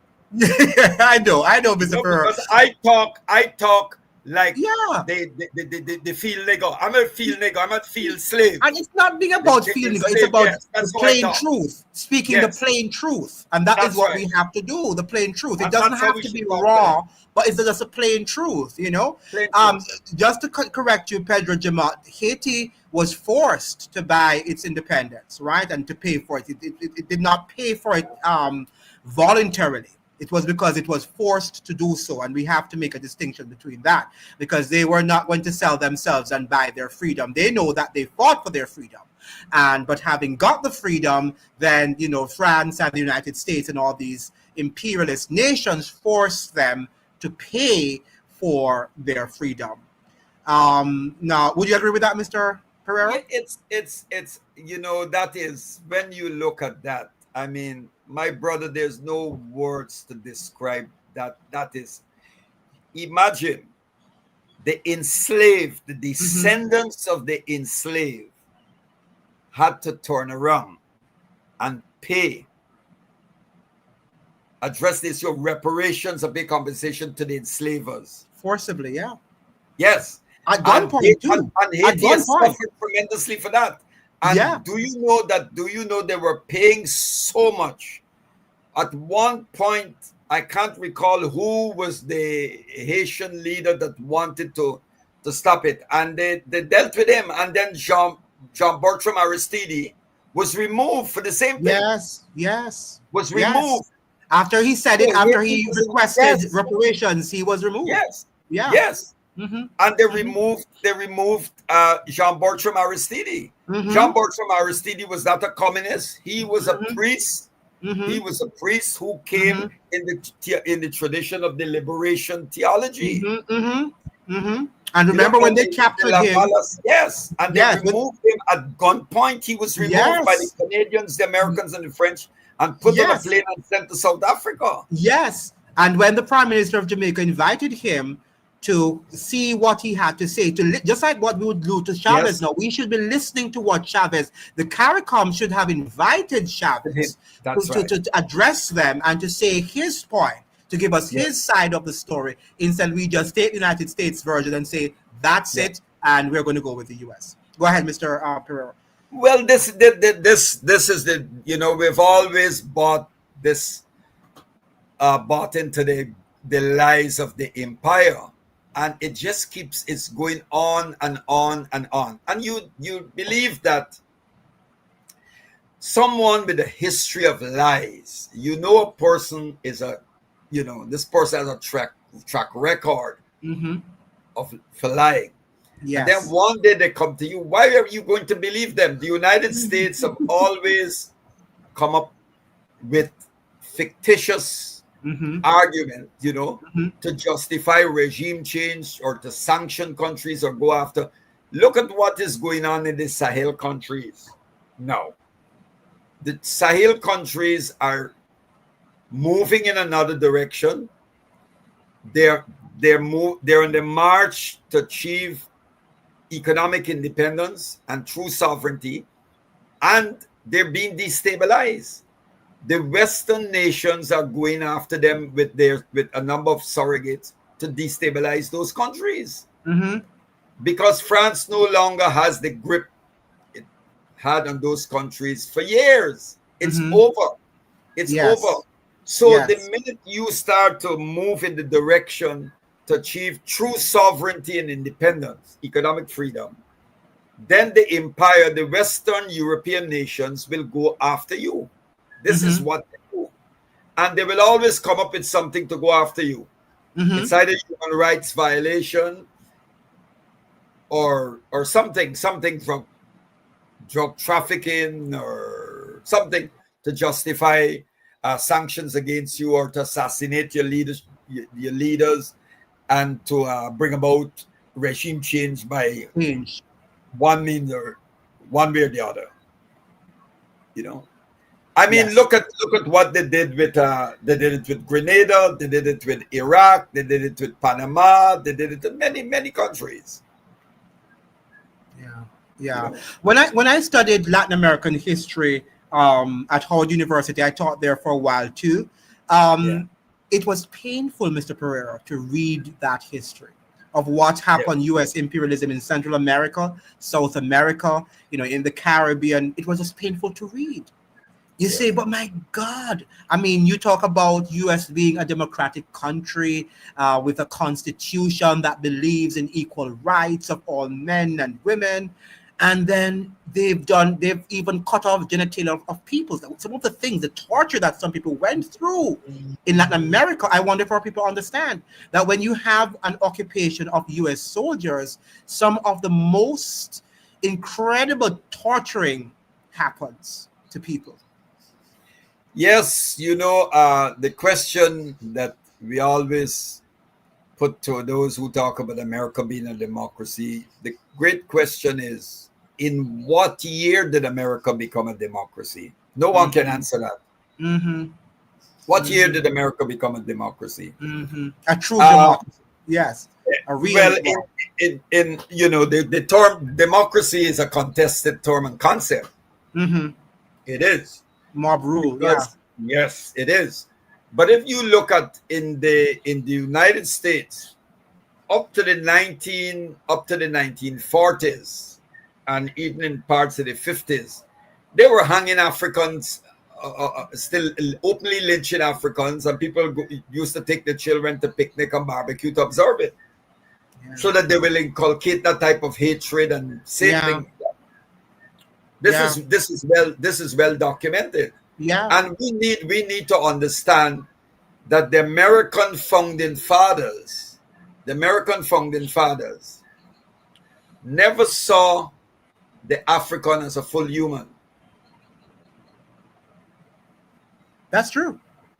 That is They true. never did. Yeah. They never did. Yeah. They never did. Yeah. And wasn't the freedom for a select even group of white people too, right? The landed aristocracy rather. Let me get my pronunciation correct. That's right. Yeah. So it was not for all. It was Jackson that decided that he would extend the voting rights to all whites in, I think, was it around in the middle 19th century. You know, so many people think that whites were all free when the United States was founded, but they were not. No, they were not. Because if you look at the ideas, some of the ideas that influenced the founding fathers, the philosophers of the West European philosophers, who in the advanced the liberal argument, the liberal ideology, they were, many of them, you had their Hobbes, and Hume had invested in the slave trade. Right? Yeah. So Hobbes, Hume, Locke, even Rousseau. Yeah. To an extent, Rousseau and Hegel, they did not have good views about Africans. Hegel said that Africa, it made no contribution to human civilization and history, that Africa stands outside of history. This is Hegel. Hegel.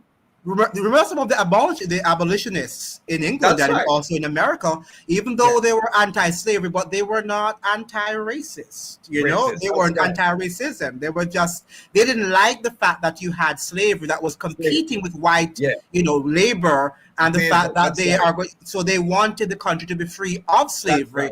But if they could get the black people out of the United States tomorrow or wherever they are, they would get them out. You know, and that's the irony of what we used to see. Yeah. That's right. You're absolutely right. Because for them it was an economic issue more than a moral, ethical, right. That's right. That's right. Absolutely. You're absolutely right. You're correct, Mr. Pereira. So we have now Sanp is saying that yes, because of the color of European Jew, no, because of not sure there. I think I think some of these are late. I'm just trying to get through some of your comments, ladies and gentlemen. We're simply seeing helicopters and other military efforts and a deterioration of the quality of our internet service. Wow. So she's Marie Antoinette, I think she's from Trinidad, is saying that they are seeing helicopters and other military efforts and the deterioration, which suggests that they don't know what is happening, but they are seeing these things happening around them. And already they're seeing a deterioration of the internet service. I don't know, but last week, Mr. Pereira, in the DR, there was a complete load shedding of the entire country, and nobody knows really what happened. You know, they're not saying. When that happened on the day we were supposed to on have Sunday, on your podcast. It's interesting because there's a company from the Dominican Republic that is going to take over run the thank you for telling me. The energy thing in Guyana. Yes, I saw it. You were leaving a country, you just had a huge power outage, but you were coming to Guyana The worst, they Yeah, have the worst in the Caribbean, the worst energy sector, I must say. yeah. The DR has some good things about it, but it has the worst energy sector in the Caribbean. I should Well, it's say a the company entire from the Caribbean. DR that is here now. Yes, Yeah, it's yes. so. I said it to Mr. Corbyn. I said, are Guyanese joking? Why couldn't they get somebody from Trinidad, some engineer from Trinidad, or so? Why work with the why with the DR? You know, this is one of the it's more than weakness. It's one of the cons of liberal democracy, which Yes, is a contradiction in term. People come out every 4 or 5 years and exercise their right, they vote, but it changes nothing. It yes, changes nothing. yes, There is no fundamental, no structure. It doesn't change anything. yes. And you know, people are not, there is no, we do not have mechanisms for popular participation. We need Mm-hmm. Maurice Bishop. Look, CLR James argued this in Yes. the end of party politics in Trinidad and Tobago. Maurice Mm-hmm. Bishop, when they launched the movement for assemblies of the people, Mm-hmm. this was the tradition of the Tapia House movement in Trinidad, Mm-hmm. NJAC, the National Joint Action Committee, Yes. the Abeng in Trinidad, in Saint Vincent, and it was grassroots. It was about grassroots political participation. You know, Yeah. going beyond the party politics, where we Yeah. just elect representatives and they act.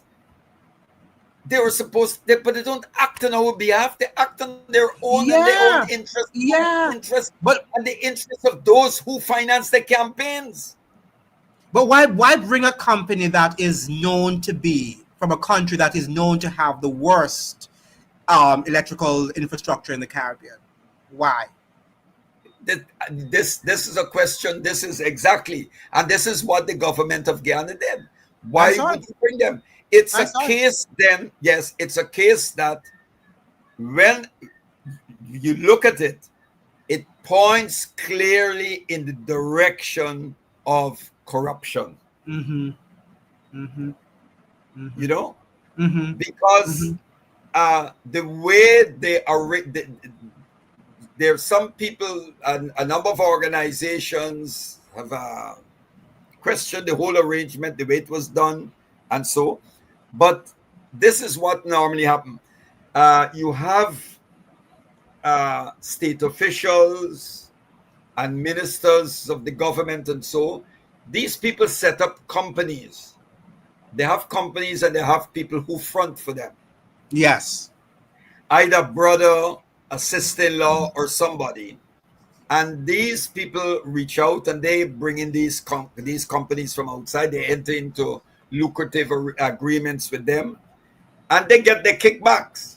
You Mm-hmm. know, it's a type Mm-hmm. of it's I don't like the term crony capitalism, because capitalism has inherent, it has that ingredient element in it, the Is it cronyism. nepotism? Is it nepotism? Nepotism, yeah, you know, Yeah. nepotism slash cronyism, and that, yeah, Mm-hmm. Mm-hmm. yeah. And so they will go and they will bring in these companies. Some of them you don't know much about them, and the next thing you know, a deal is signed, and we don't know the history of these companies. Mm-hmm. And when you do the background check, you do the research, and then you see it's all showing up not Yeah. credible, Yeah. I not get the count. Yeah. impression that the energy sector in the DR also is controlled by the US. So maybe some of these people are US connected, and Yeah. you know the whole oil thing in Guyana. So that would sound like it's illogical. Because I was wondering what's going on here. Why the joke is? I said the joke is on Guyana, not on the DR. I Yeah, was saying and you know, the DR is one of the places we need to call in, you know, for what they've yes, done to the Haitian people yes, who yes, are in that country. yes, You know, yes, they have yes. been the DR, the various governments in the DR has been able to get away with it. Mhm. And of course, I know many Pan-Africanists in the region and so have called out the DR for its race, its discrimination, its racism against the people of Haiti.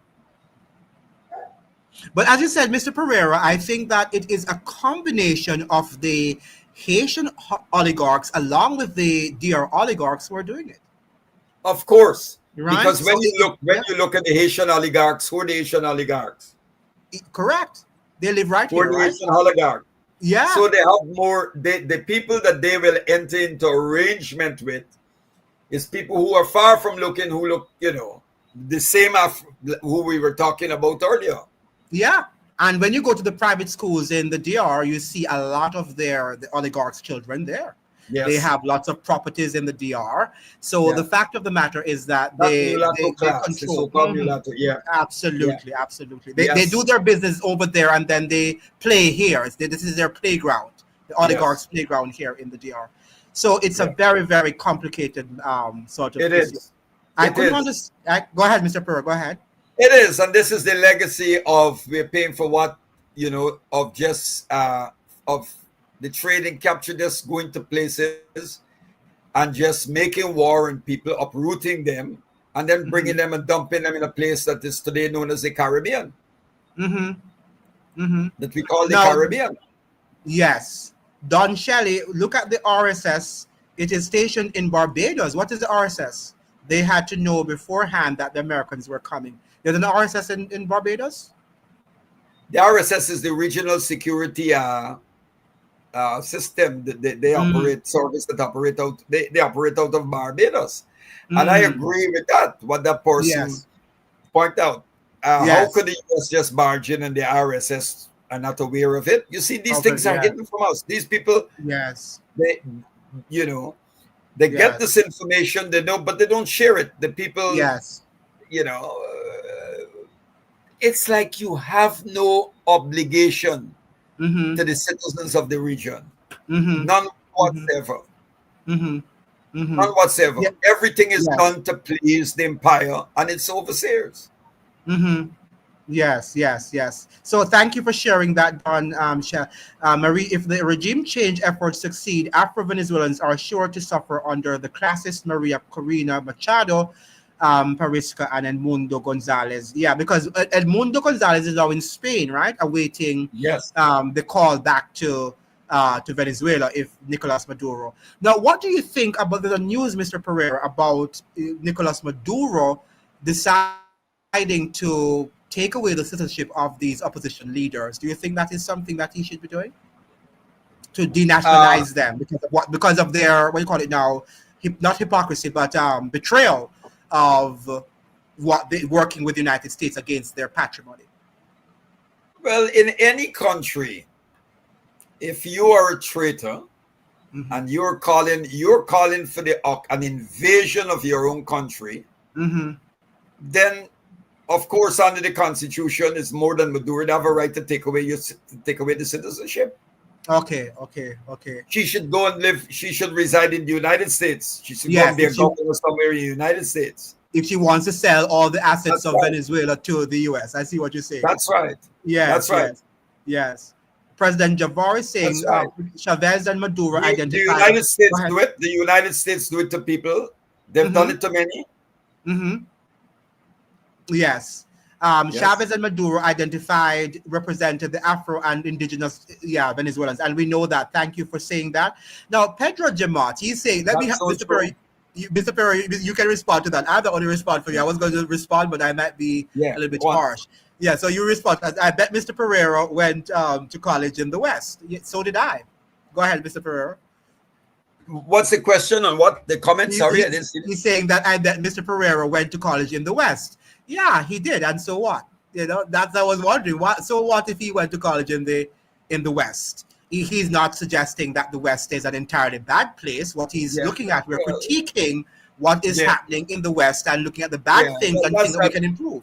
You know, Yeah. but not, That yeah, nothing is wrong with it. Go ahead, Mr. I am Pereira. not. I want to make this clear. I've always said Yes, you have millions of people in the West yes, who are marching every day in the streets to bring down Trump and to yes, bring down all the governments in correct. the whether it's in Germany. Look Mm-hmm. at the millions of Europeans, millions of people in the West who are marching in support of in support of the Palestinian people's struggle, who are Yes. calling out Israel for genocide. Yes. Yes. I am not anti-West because it's located in the Western geography. I am anti-West for what the West represents its dominant, which is Yes. hegemony, racism, Yes. right? The trade Yes. in Yes. captured colonial genocide, which is historical, which is a reality. The West committed genocide against indigenous people, in waged war in Africans, enslaved them, took the Indian people of India from India and brought them as indentured servants to work on the plantation, which was brutal exploitation. And this is what the West, this is the history of the West. Yes. Yes. And You know, there are lots and of we things. have to call it out. But the West produced great, Correct. the West produced people who called it out, who called out the Yeah. West for what it did. Yeah. Some of And those you may not share. Look at yeah. Look at Karl. You don't have to be a Marxist to accept, to acknowledge. Marx said that capitalism came into the world dripping from head to toe in blood. And the West have produced some very good people. Toussaint Louverture, the Marcus Garvey, all of the Rodneys of the world, all of these people, even though they were produced here, nothing is wrong. But what they did was to look at the ways in which the West can be improved. The CLR James and all these great minds, were produced right here in the West. So, since my brother, since they're talking about the West and studying the West, this is something we need to understand. Do you know that right now, the two oldest universities in the world, are in Morocco and Egypt? Yes.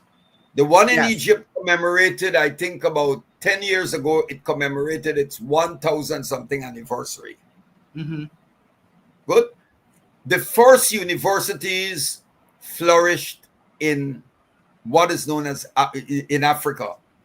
Do you know when the Moors who were Muslims, they were Muslims, they were Africans, yes, they were Africans, and there were Africans, black Arabs, as well as light-skinned Arabs. But the leadership were black, were in fact, that's where the word morenos come from, Mr. That's Pereira. Right. That's right. When you hear the Spanish say Los El Moreno, even here Moreno, they mean dark skin. That's what they mean by that. Yeah, go ahead, Mr. That's Pereira. right. So when the Moors established the libraries in Cordoba, in Spain, there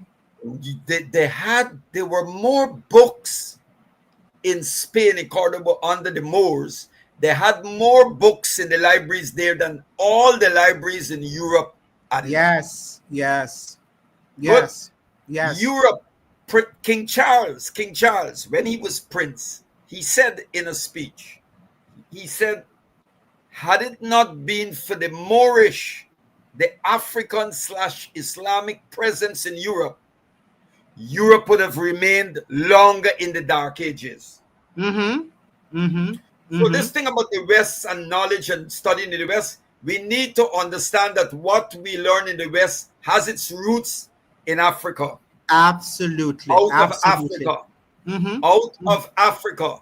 And if you read the book Stolen Legacy by George G.M. James, the great Guyanese scholar, all that the Greeks came up with was stolen from Africa. From Kemet. The Media Persians, the Persians too, yeah. The Persians, all of them. All of Babylonians and stuff like that. All of them. And if you read the Bible too, the Bible gives you that sort of history for those who want to. The history of black people. Yes, yeah. The Bible is the history of black people. Yeah. It is. Yeah. It is. Yeah. So So we have to be careful about this thing about the West. You study in the West, right? What I am also opposed to, and I challenge from as an academic, is the Western epistemological tradition that is so Eurocentric and inherently racist. And we have to counter it. And that is what the whole concept and the idea of Afrocentricity is about. Yes. Because we have always looked at the world through the eyes of the other, rather than seeing the world through the lens as Africans. Correct. And that is what it's about. Consciously relocating, consciously repositioning to make sense of the world, to understand who we are.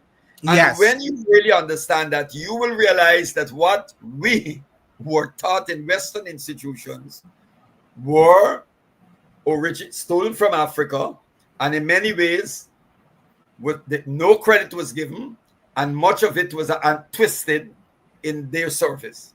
Yes. You know, I mean, when you tell us, you know, for that one who's talking about that, when you told us that when I was in high school, they told us that Newton discovered the laws of gravity. That's crap. That's utter BS. Newton didn't discover no laws of gravity. He observed the truth which the ancient Africans knew and addressed thousands of years before Newton. Yes. And we also know during slavery, a lot of the freed men, you know, black people, did a lot of the inventions, but they weren't given because they weren't considered to be equal to whites. It was not given to them. The inventions were not given to them. It was given to the person of European descent. So we understand that history, you know. It's a lot of things that have been hidden from us. Now, delegates, Mr. Pereira, are currently in England for talks about reparations. Do you believe we will ever get reparations, or is this a distraction from the war in the Caribbean? Very good question. I am one fully in support of reparations. I think that the Western countries need to give a formal apology and cancel all debts and make the necessary arrangements for monetary distribution payments and so. But most of all, reparations is more than just giving us money. That's not it. It's about action. We want all the artifacts, everything that was looted, all of those things to be acknowledged. And we want, and scholarships should be given, you know, for those who want to pursue higher learning at certain universities, and so it should be done. But I know how the West Europeans operate. They look for the weak links and then divide you. Good. They've been putting tremendous pressure on some Caribbean countries to break ranks on the issue of reparations. Right? They've been doing it to Jamaica. They've been doing it to some other Caribbean countries. But now, while I am one for reparations, let's say I believe it's going to be an uphill battle. We have to fight. We have to fight it. It's going to be a long battle for reparations.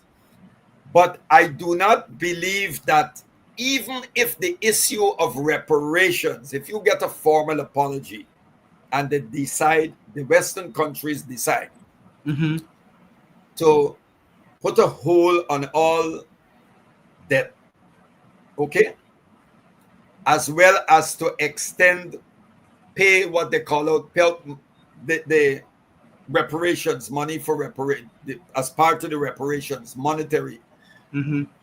How are we going to address the issue of the distribution? We still have to deal, right? Is reparations going to be? Are we going to achieve justice within a neo-colonial, neoliberal, capitalist arrangement? Yes. And to do so, is the African masses going to benefit from reparations? Very good point you're raising, because I think what they're going to do, Mr. Pereira, and I'm happy you said it in that way, and you framed it in that way, is that just like the aid that they give to us, through the That's right. NGOs, it's going to go right back to them, right back into their pockets. That's and right. then they're going to say, we gave you, just like how they gave us Barack Obama. That's right. And they look what said, you had your first black president, so what Yes. more do you want us to do? Correct. You know? Good point. Good point. That's Yes. exactly what they're going to do. And Yes. you can see it. You can see, you smell it. You see exactly what they're doing.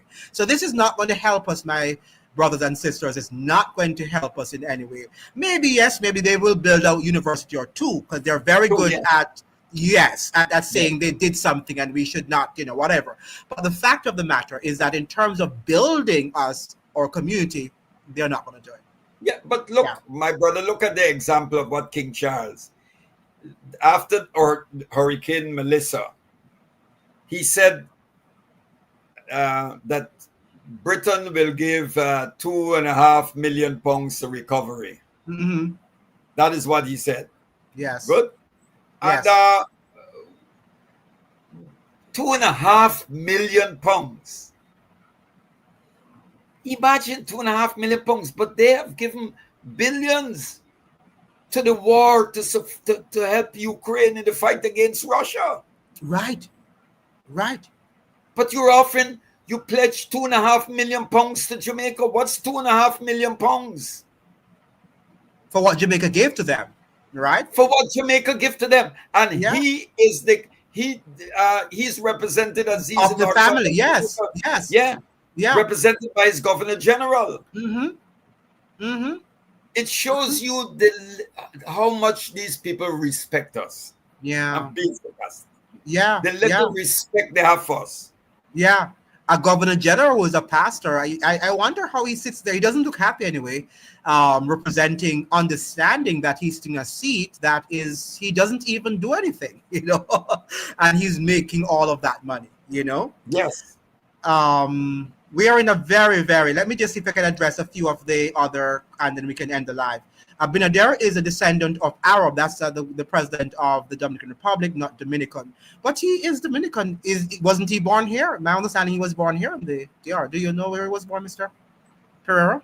The president of the Dominican Republic, President Abinader, who helps United States. His last name is Arab. Yeah, it's Arab. Yeah. Yes, it's Arab. Yeah, that's right. Yes, because a lot of after the collapse of the Ottoman Empire, during the so-called World War I, those were European wars, and they dragged the colonial subjects into it and called it world wars. But they were European. They were really European tribal wars. You're correct. And and after the collapse of the Ottoman Empire at the end of World War I, because the Ottoman Empire, the Turks had control of Syria, part Lebanon, Palestine, what constitutes Palestine, and all those areas. So a lot of Lebanese and Syrians and Palestinians, not many Palestinians, but some Palestinians went to El Salvador, Haiti too, yes. Haiti, yes. Not many, South America and so on. But the majority were of Syrian and Lebanese background, Syrian and Lebanese. Yeah. And that's why, for example, in Brazil, you have a large, I think the largest Lebanese concentration of Lebanese outside of Lebanon is in Brazil. I think Brazil has more Japanese Lebanese too. Yeah. And Japanese too. And Japanese, yes. As well as a lot of Japanese in Peru. But a lot of Palestinians, a lot of Lebanese and Syrians went to Brazil. To Brazil. Large concentration there. Argentina. Argentina, Venezuela. There's a lot in Venezuela. But many went to Santo Domingo, to Santo Domingo, Haiti, and so and they make up their that oligarchy in those both in Haiti and Santo Domingo and in Santo Domingo, yes. And in Trinidad, you have them. They're very powerful economically in Trinidad. Yes. Some Dominicans have it that he was actually born in Haiti. I don't know how true that is to one of the oligarchs, but came here. I don't know. I haven't gotten to that history. Toussaint And Louverture was and go ahead, Mr. generally they have sided with the Europeans, Mm-hmm. with the They with always. Mm-hmm. of course there have been exceptions, like Mm-hmm. in Belize. Mm-hmm. You had Adnan Schuman and the other prime minister. His name is slipping me. He's of they're of Arab Arab descent. background. Mm-hmm. Musa. Yes. Yes, Yes. those are progressive, very progressive people, Mm-hmm. and very strong anti-imperialists. Yes, they went back to the days when there was during the time of the Black Power movement in the early Mm-hmm. days. In Belize, you had an organization called UBAD, Mm-hmm. Universal Black Association for Development, and then there was another organization called the Universal Movement for the Reconstruction of Black Identity. Mm-hmm. And these Mm-hmm. were African, led by Belizean Africans in Belize. Mm-hmm. But these two, Schumann and Musa, they were Syrian and Lebanese background, but Mm-hmm. they joined with the Black Power. They were part of the Black Power movement. They identified with those struggles. Right. Right. Yeah, Right. But the people in Santo Domingo, the oligarchs, have always sided with Europeans and the with the Americans. Europeans. But Yeah. in Mm-hmm. that case, that's right. They've Mm-hmm. always. Yeah. And if you look at Venezuela, there are a lot of Lebanese in Venezuela who are support like the Bolivarian Revolution. They stand with Revolution. yeah, Yes. and then Yes. you have those who stand with who are part with the oligarchy and so you find that. Yes. Yes. Yeah, Yes. I think yeah, because the Dominicans have a large dark skinned population on their border in Haiti, yes, they want to differentiate themselves from this yeah, predominantly dark skinned population, that we are different. We are Europeans and they're Africans, that sort of thing. yeah. Now, Toussaint Louverture was a traitor working to keep Haitian under France. We recognize Dessalines, not Toussaint.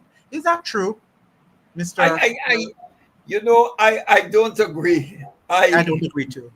I don't agree with that.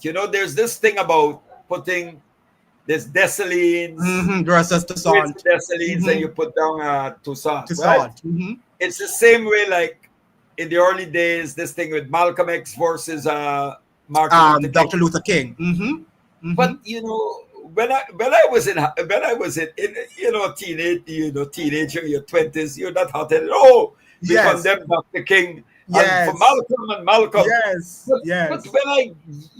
when you ideologically mature and then you understand things, and then you read the great black theologian James Cone, who wrote God of the Oppressed, and he wrote And about C.L.R. James, Black Jacobins. yeah, Oh, Black he Jacobins. wrote a masterpiece on that Yeah, but revolution.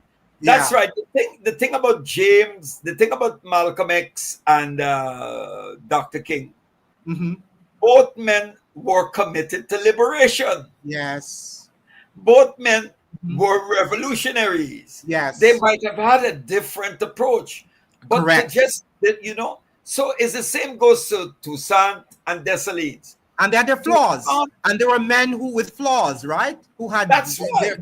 their high points and their low points. And we all do have our flaws. I have my flaws when I present videos to you. Go ahead, Mr. Pereira. That's Yes. right. I mean, Yeah. you cannot blame. Look, Toussaint was a very moral man. Mhm. And if Toussaint believed that he could go and sit down and have talks to bring about, some sort of arrangement that we Mhm. could look, we Mhm. will get our independence and you will leave. But then the Mhm. man was kidnapped and placed on the thing and sent to France. Right, because the thing about it is that he was Don't still blame him. using. He He was was the still, devil. It was the devil. The devils are those who kidnapped him. yes. One of the things, Mr. Pereira, that I have with some of our Pan-Africanists in the West is that they tell us about, we should all follow African principles. But many of them don't know African principles. Toussaint Louverture understood the French economic model. And do you know that he used that same model after France had devastated the island, destroyed it, and put it down, burned it down? That in how many years that Senator James said, and maybe in 4 years, he restored the island to where it used to be, but for the Correct. blacks. and not for the whites. So if he was using their model in the benefit of Haitians, I don't see anything wrong with that. What do you say, Mr. Pereira? Well, That's a French model. At the time, remember, you had when the French revolutionaries were talking about liberty, equality, fraternity. Mm-hmm. So when the Africans heard this thing about liberty, I don't believe that what happened in France, this narrative that the They didn't believe Africans. it. They didn't believe No, it. I Those who were, don't yes, believe that the African revolutionaries yes, were the French revolutionaries on the liberty, equality, fraternity is what inspired the Africans to uprise and they make the Haitian. I don't believe that. I believe that our people always they had a sense of who they are and that enslavement was wrong and that they always from the moment they were captured and placed on ships, they resisted. So they were always fighting. But, I believe it, Mr. Pereira, because when you look at the North American, also their freedom, what blacks did, they used the Constitution to say, you said it, even though you might not believe in it, but you said that all men were created equally, right? And we are men. right. And they fought. So they used their own words against them. And I think that the same thing that Toussaint did, he weaponized their words. He probably knew that they did not, because he saw some hypocrisies among the French liberals who had come to Haiti. He recognized that, but he was still using, he still believed that at least they would have some men who might believe in it. But, he did not understand that they did not believe it at all. They just want to talk, just like how the liberal class talks about, black people are equal to us, but at the same time, behind the scenes, they are undermining us, right? That is what exactly the French did back there during the revolution. Go ahead. I agree with you. I want to put it this way. That's what I'm saying. Two great African leaders said, he said, we are socialistic by nature, African society and culture. He said, we didn't need Marx and Lenin to come and tell us about socialism. We lived it. Yes, but, yes. So yes. what I'm saying is that the Haitian revolutionaries didn't need the French revolutionaries to tell them about liberty, equality, and fraternity. Correct. They understood that. Correct. But when they heard the French talking about it, they said, well, okay, you're talking about liberty, equality, and fraternity. How about that? Law. And it was law. So law, if it's made a law, then this is what is written in law. And that's right. So they weaponize it to the law, right? And that's what they were saying. Right. We're holding, just like the Constitution. Right. This is the law of the land, and we're holding you accountable. And that's what Dr. Martin Luther King was saying. You are the ones who wrote it, and we are holding you accountable. That's right. It's not me who wrote it. We know that we are free. We know we're men. Right. We know and that we're equal. The hypocrisy and double standard. And absolutely. That's right. That's exactly he showed the moral might of correct. Correct. And why can't we do the same? Why can't we weaponize their own words against them to get what we want in today's world? I don't know. Guys, you know. Yeah. Go ahead, Mr. Pereira. But I want to say this. When you look, and I make no apology for this, when you look at the African, I've seen the suffering that African people have gone through. Mm-hmm. And then you look at the moral might. I mean, let me give you an example. Mm-hmm. Two examples. One, when Robert Mugabe and the freedom fighters took power. Yes. They could have hung Ian Smith for what he did. Ian Smith, the prime minister then of Rhodesia. Yes. How many Africans were killed by the racist regime of Rhodesia under Ian Smith? And yet, Ian Smith lived out years on his farm 100 kilometers away from Harare, attacking Mugabe every day, and Mugabe ignored him. Yes. I am saying if it was the other way around, Mugabe would have been executed. Yes. Now, South Africa, when Bishop Desmond Tutu was heading the Commission for Reconciliation, the Truth and Reconciliation Committee in South Africa, looking at all the crimes of apartheid and so. And I will never forget the case of an elderly couple in their 80s, the late 80s. They came before the commission, and there was this white intelligence officer who confessed to torture and the disappearance of bodies and all of that, responsible for the disappearance of body. And you know what? The elderly couple, who their son was an activist and he disappeared. They never found his body. You know what they said? They said, we are just here to ask you, to give you forgiveness, and just tell us where the body was buried or dumped so we can bring closure. Yes. Here is a people who lost so much, but it was prepared to forgive and speak of a rainbow coalition. There is no race, I'm sorry, I'm going to say it, no race more forgiving than I the agree with African. you. I agree 100% with you. Because what they have done to our forefathers and continue to do to us even today, and we still forgive. Yes. You have to.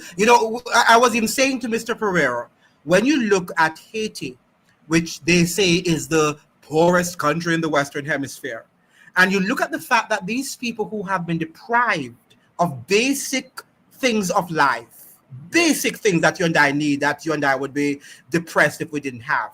And they did not have before the Americans went there with their occupation and all of that stuff. And they didn't have a high crime rate, a high homicide rate and killing off each other. And why not? Correct.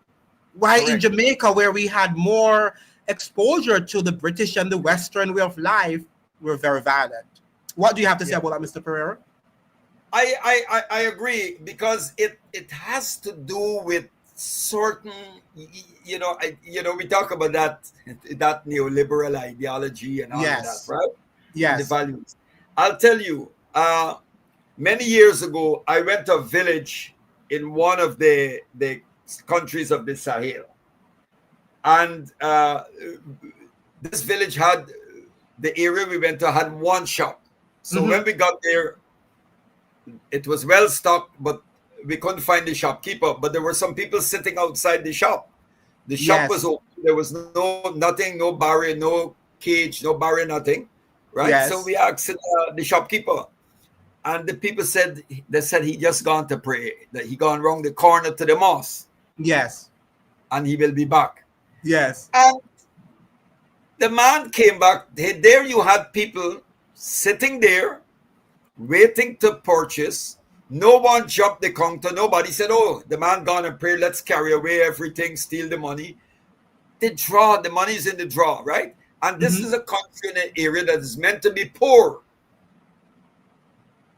But no one jumped that counter to carry away the goods or to take the money out of the drawer. The values. Point is that the values. Yes. The values. Now, in your modern New York, your advanced New York, your country that you said, can you do that? Yeah, you won't. Can you do that? Yeah. So it shows something. It shows something. Yeah, it does. People talk about the resilience of the Haitian people when they go there. Despite the struggles, they are so resilient, and so hospitable. That's what people leave there with. Even though they're seeing poverty, they're energized when they go to that nation, the nation of Toussaint Louverture and Dessalines. Yes. I give you other examples. Look, in the Libyan Jamahiriya under Muammar Gaddafi, I lived there, and I'm proud. It was an experience. I love it.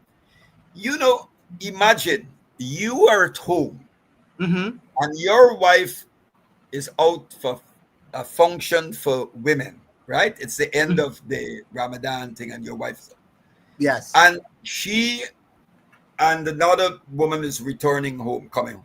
And there is because they start late, there's a puncture, the car, you get a blowout at 2:00 on the highway under one of those overhead bridges, right? At 2:00. Good. And you just come out of your car and you stand there. The first car that sees you pulls over, the first car, they pull up. Assalamu alaikum. Puncture. The men came out, they changed the tire and everything and drive to make sure that you don't have another puncture till you reach home. Good? You can send your 8-year-old for 10 miles walk and nobody will lay a finger on them. Yes. And these are the countries. Yes. No crime on the street. These are the countries that are secure. And you call them dictatorship. But in your so-called democracy, you dare not let your wife or your daughter walk be on the road at 2:30 in the morning to look at the car puncture. If you have a blowout. Yeah. So what are you telling me about? What freedom are you talking about? Yeah. I think they will say that freedom comes with a cost, and when we're free to do what, even to kill, or God forbid, that is what comes. It comes at a cost. I think that's what they will say. Freedom comes with responsibility. That is it. Freedom is not a license to do and say as you like. Correct. You are correct. There are boundaries. If we don't have those boundaries, then human civilization would have perished a long time. You're correct. You're correct. Now, ladies and gentlemen, I think as absolute freedom. Yes, there's none. It comes with responsibility. I think that's the best thing you could have said about freedom, that it comes with responsibility. And that is what we have to understand, ladies and gentlemen, that even with the whole war on Venezuela, that if we want freedom, it comes with responsibility. And we've got to speak out. We've got to write letters if we can write letters. We've got to protest if we need to protest peacefully, right? But let the government know that we cannot agree with what they're doing in terms of trying to force a president that is in office out of power without first having him air his grievances to all of us as the international community, and for people to make a decisive decision where that is concerned. Mr. Pereira, your final words in terms of where we're going from here in terms of this war. I agree with what you just said. I just want to say this. I was invited a number of times to Caracas for a number of conferences, but I haven't been able to make it.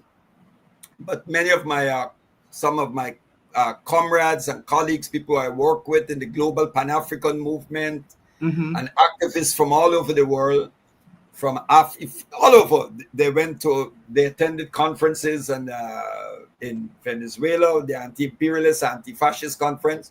They went into their polling stations, they spoke with people, and these are seasoned activists.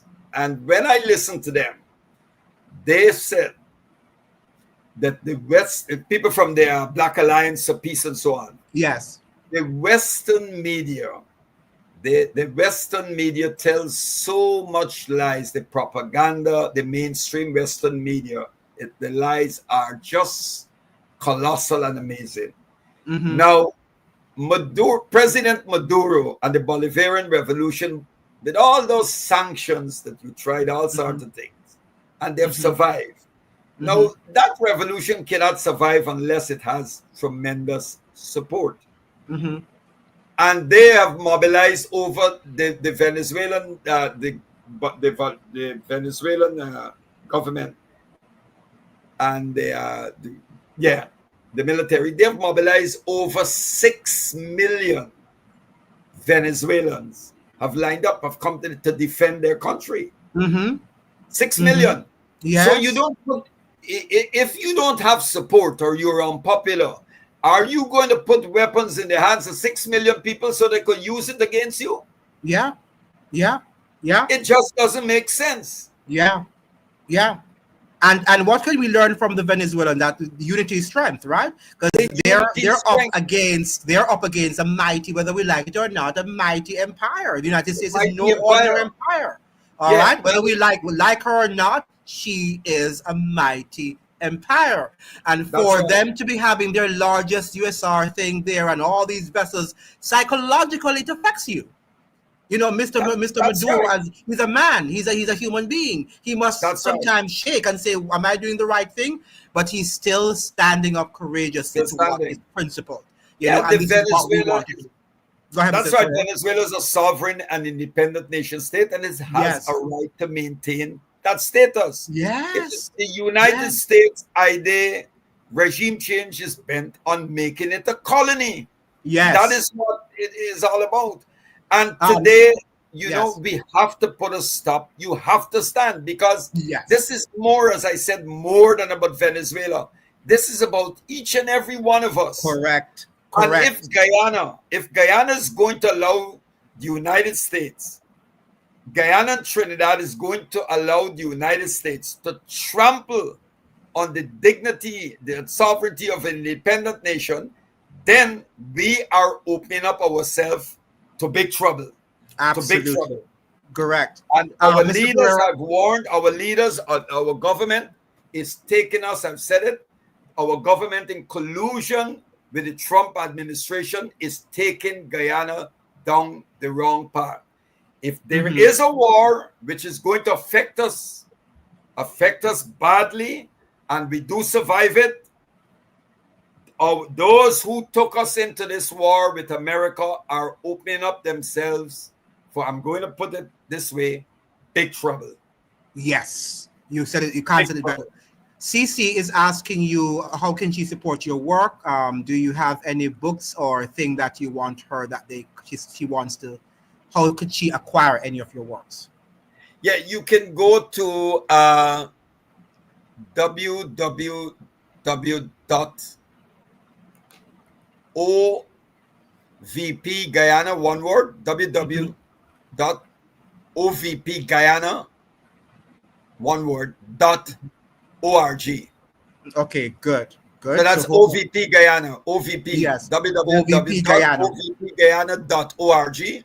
You will Right. see our educational arm, the George James Institute projects we're doing and everything, because we are not a traditional electoral outfit.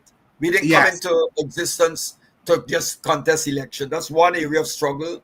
We went Yes. into two regional elections. We did not participate this time, but our focus is on elevating people's consciousness, raising, organizing people at the community level, and to get people to understand that you are your own liberator. No one can liberate you. But we cannot liberate ourselves individually. We cannot bring about total. So collectively, we come together in an organization to carry forward the struggle of the ancestors, for human dignity, true independence, and economic justice. That is what we fight for. Thank you very much. Now, ladies and gentlemen, know that Mr. Pereira is sacrificing his time. Do you know that it was this morning, by the way, that I said, I forgot, I wanted to have the live because we didn't have it on Sunday, and Mr. Pereira accepted my invitation at the last minute. So make sure that you're liking the live, you're sharing the live with other people, because YouTube doesn't like what we're doing. And I hope you understand that. All right. And a lot of what we're saying, they are trying to censor it. I see my videos every day, Mr. Pereira, and even ChatGPT saying your analytics are great, but the distribution, they just don't want to distribute your video. They're flagging your video. You're doing a good job, brother. Yes. Andrew. Yes. You're doing a good job. You're equipped to do it. You're trained. You know what you're doing. You're trained. It's excellent. You're doing a good job.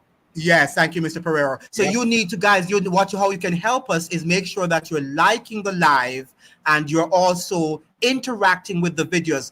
The YouTube algorithm might not send it into your feed because they don't want to. So I'm saying to you every day, go on in the internet and on my site, on my YouTube channel, and check if there's a video at 2 o'clock, 3 o'clock their time. That's the time I post. Watch it. Give it a like so that the algorithm will be forced to send the video along. Somebody was saying I should have a live twice per week, but we just have 100 people. Why can't we have 300 people on the live? Okay, so you guys have to now be able to, because these things cost, they don't understand, Mr. Pereira, how much effort it takes to put these things together. Twice a week would be a lot for you. It's a lot. Yeah, it's a whole lot, They don't understand. And if they support it, then you'd feel like you're doing something. But if they don't support it, then you don't have the energy to do it. It's cost a lot too. So, ladies and gentlemen, I think we have to end here. Mr. Pereira is gracious to have. We are so thankful, Mr. Pereira, to you. Yeah, brother, welcome. graced us with your presence another time, and the Yes, wisdom anytime, that you anytime. continue to share with us. And we hope that you can be back with us. Do you think, ladies and gentlemen, that we should continue with the live of the African Americans versus the Caribbean blacks this Sunday? Do you want me to still do it, or do you think I Yes, should move I on? think it's a good, yes. Yes, I think it's a timely topic. Yes, that and I needs think to be discussed. yes, Definitely. yes. So I think I will continue with that topic. So we will continue. I didn't get to do it on Sunday, so we will do this Sunday coming, guys. Share the live, like it up, so that we can have a wonderful. Thank you, Mr. Pereira, for coming again, and we hope that we can hear Well, you thank this you, brother. Sunday Thank you again, for having me. God willing, Yeah. for another beautiful God live. willing. Yes. Bye-bye, Thanks, Mr. brother. Pereira. All the best. Same Yeah. here. Bye-bye, Yeah. everyone. See you in another one. Bye-bye.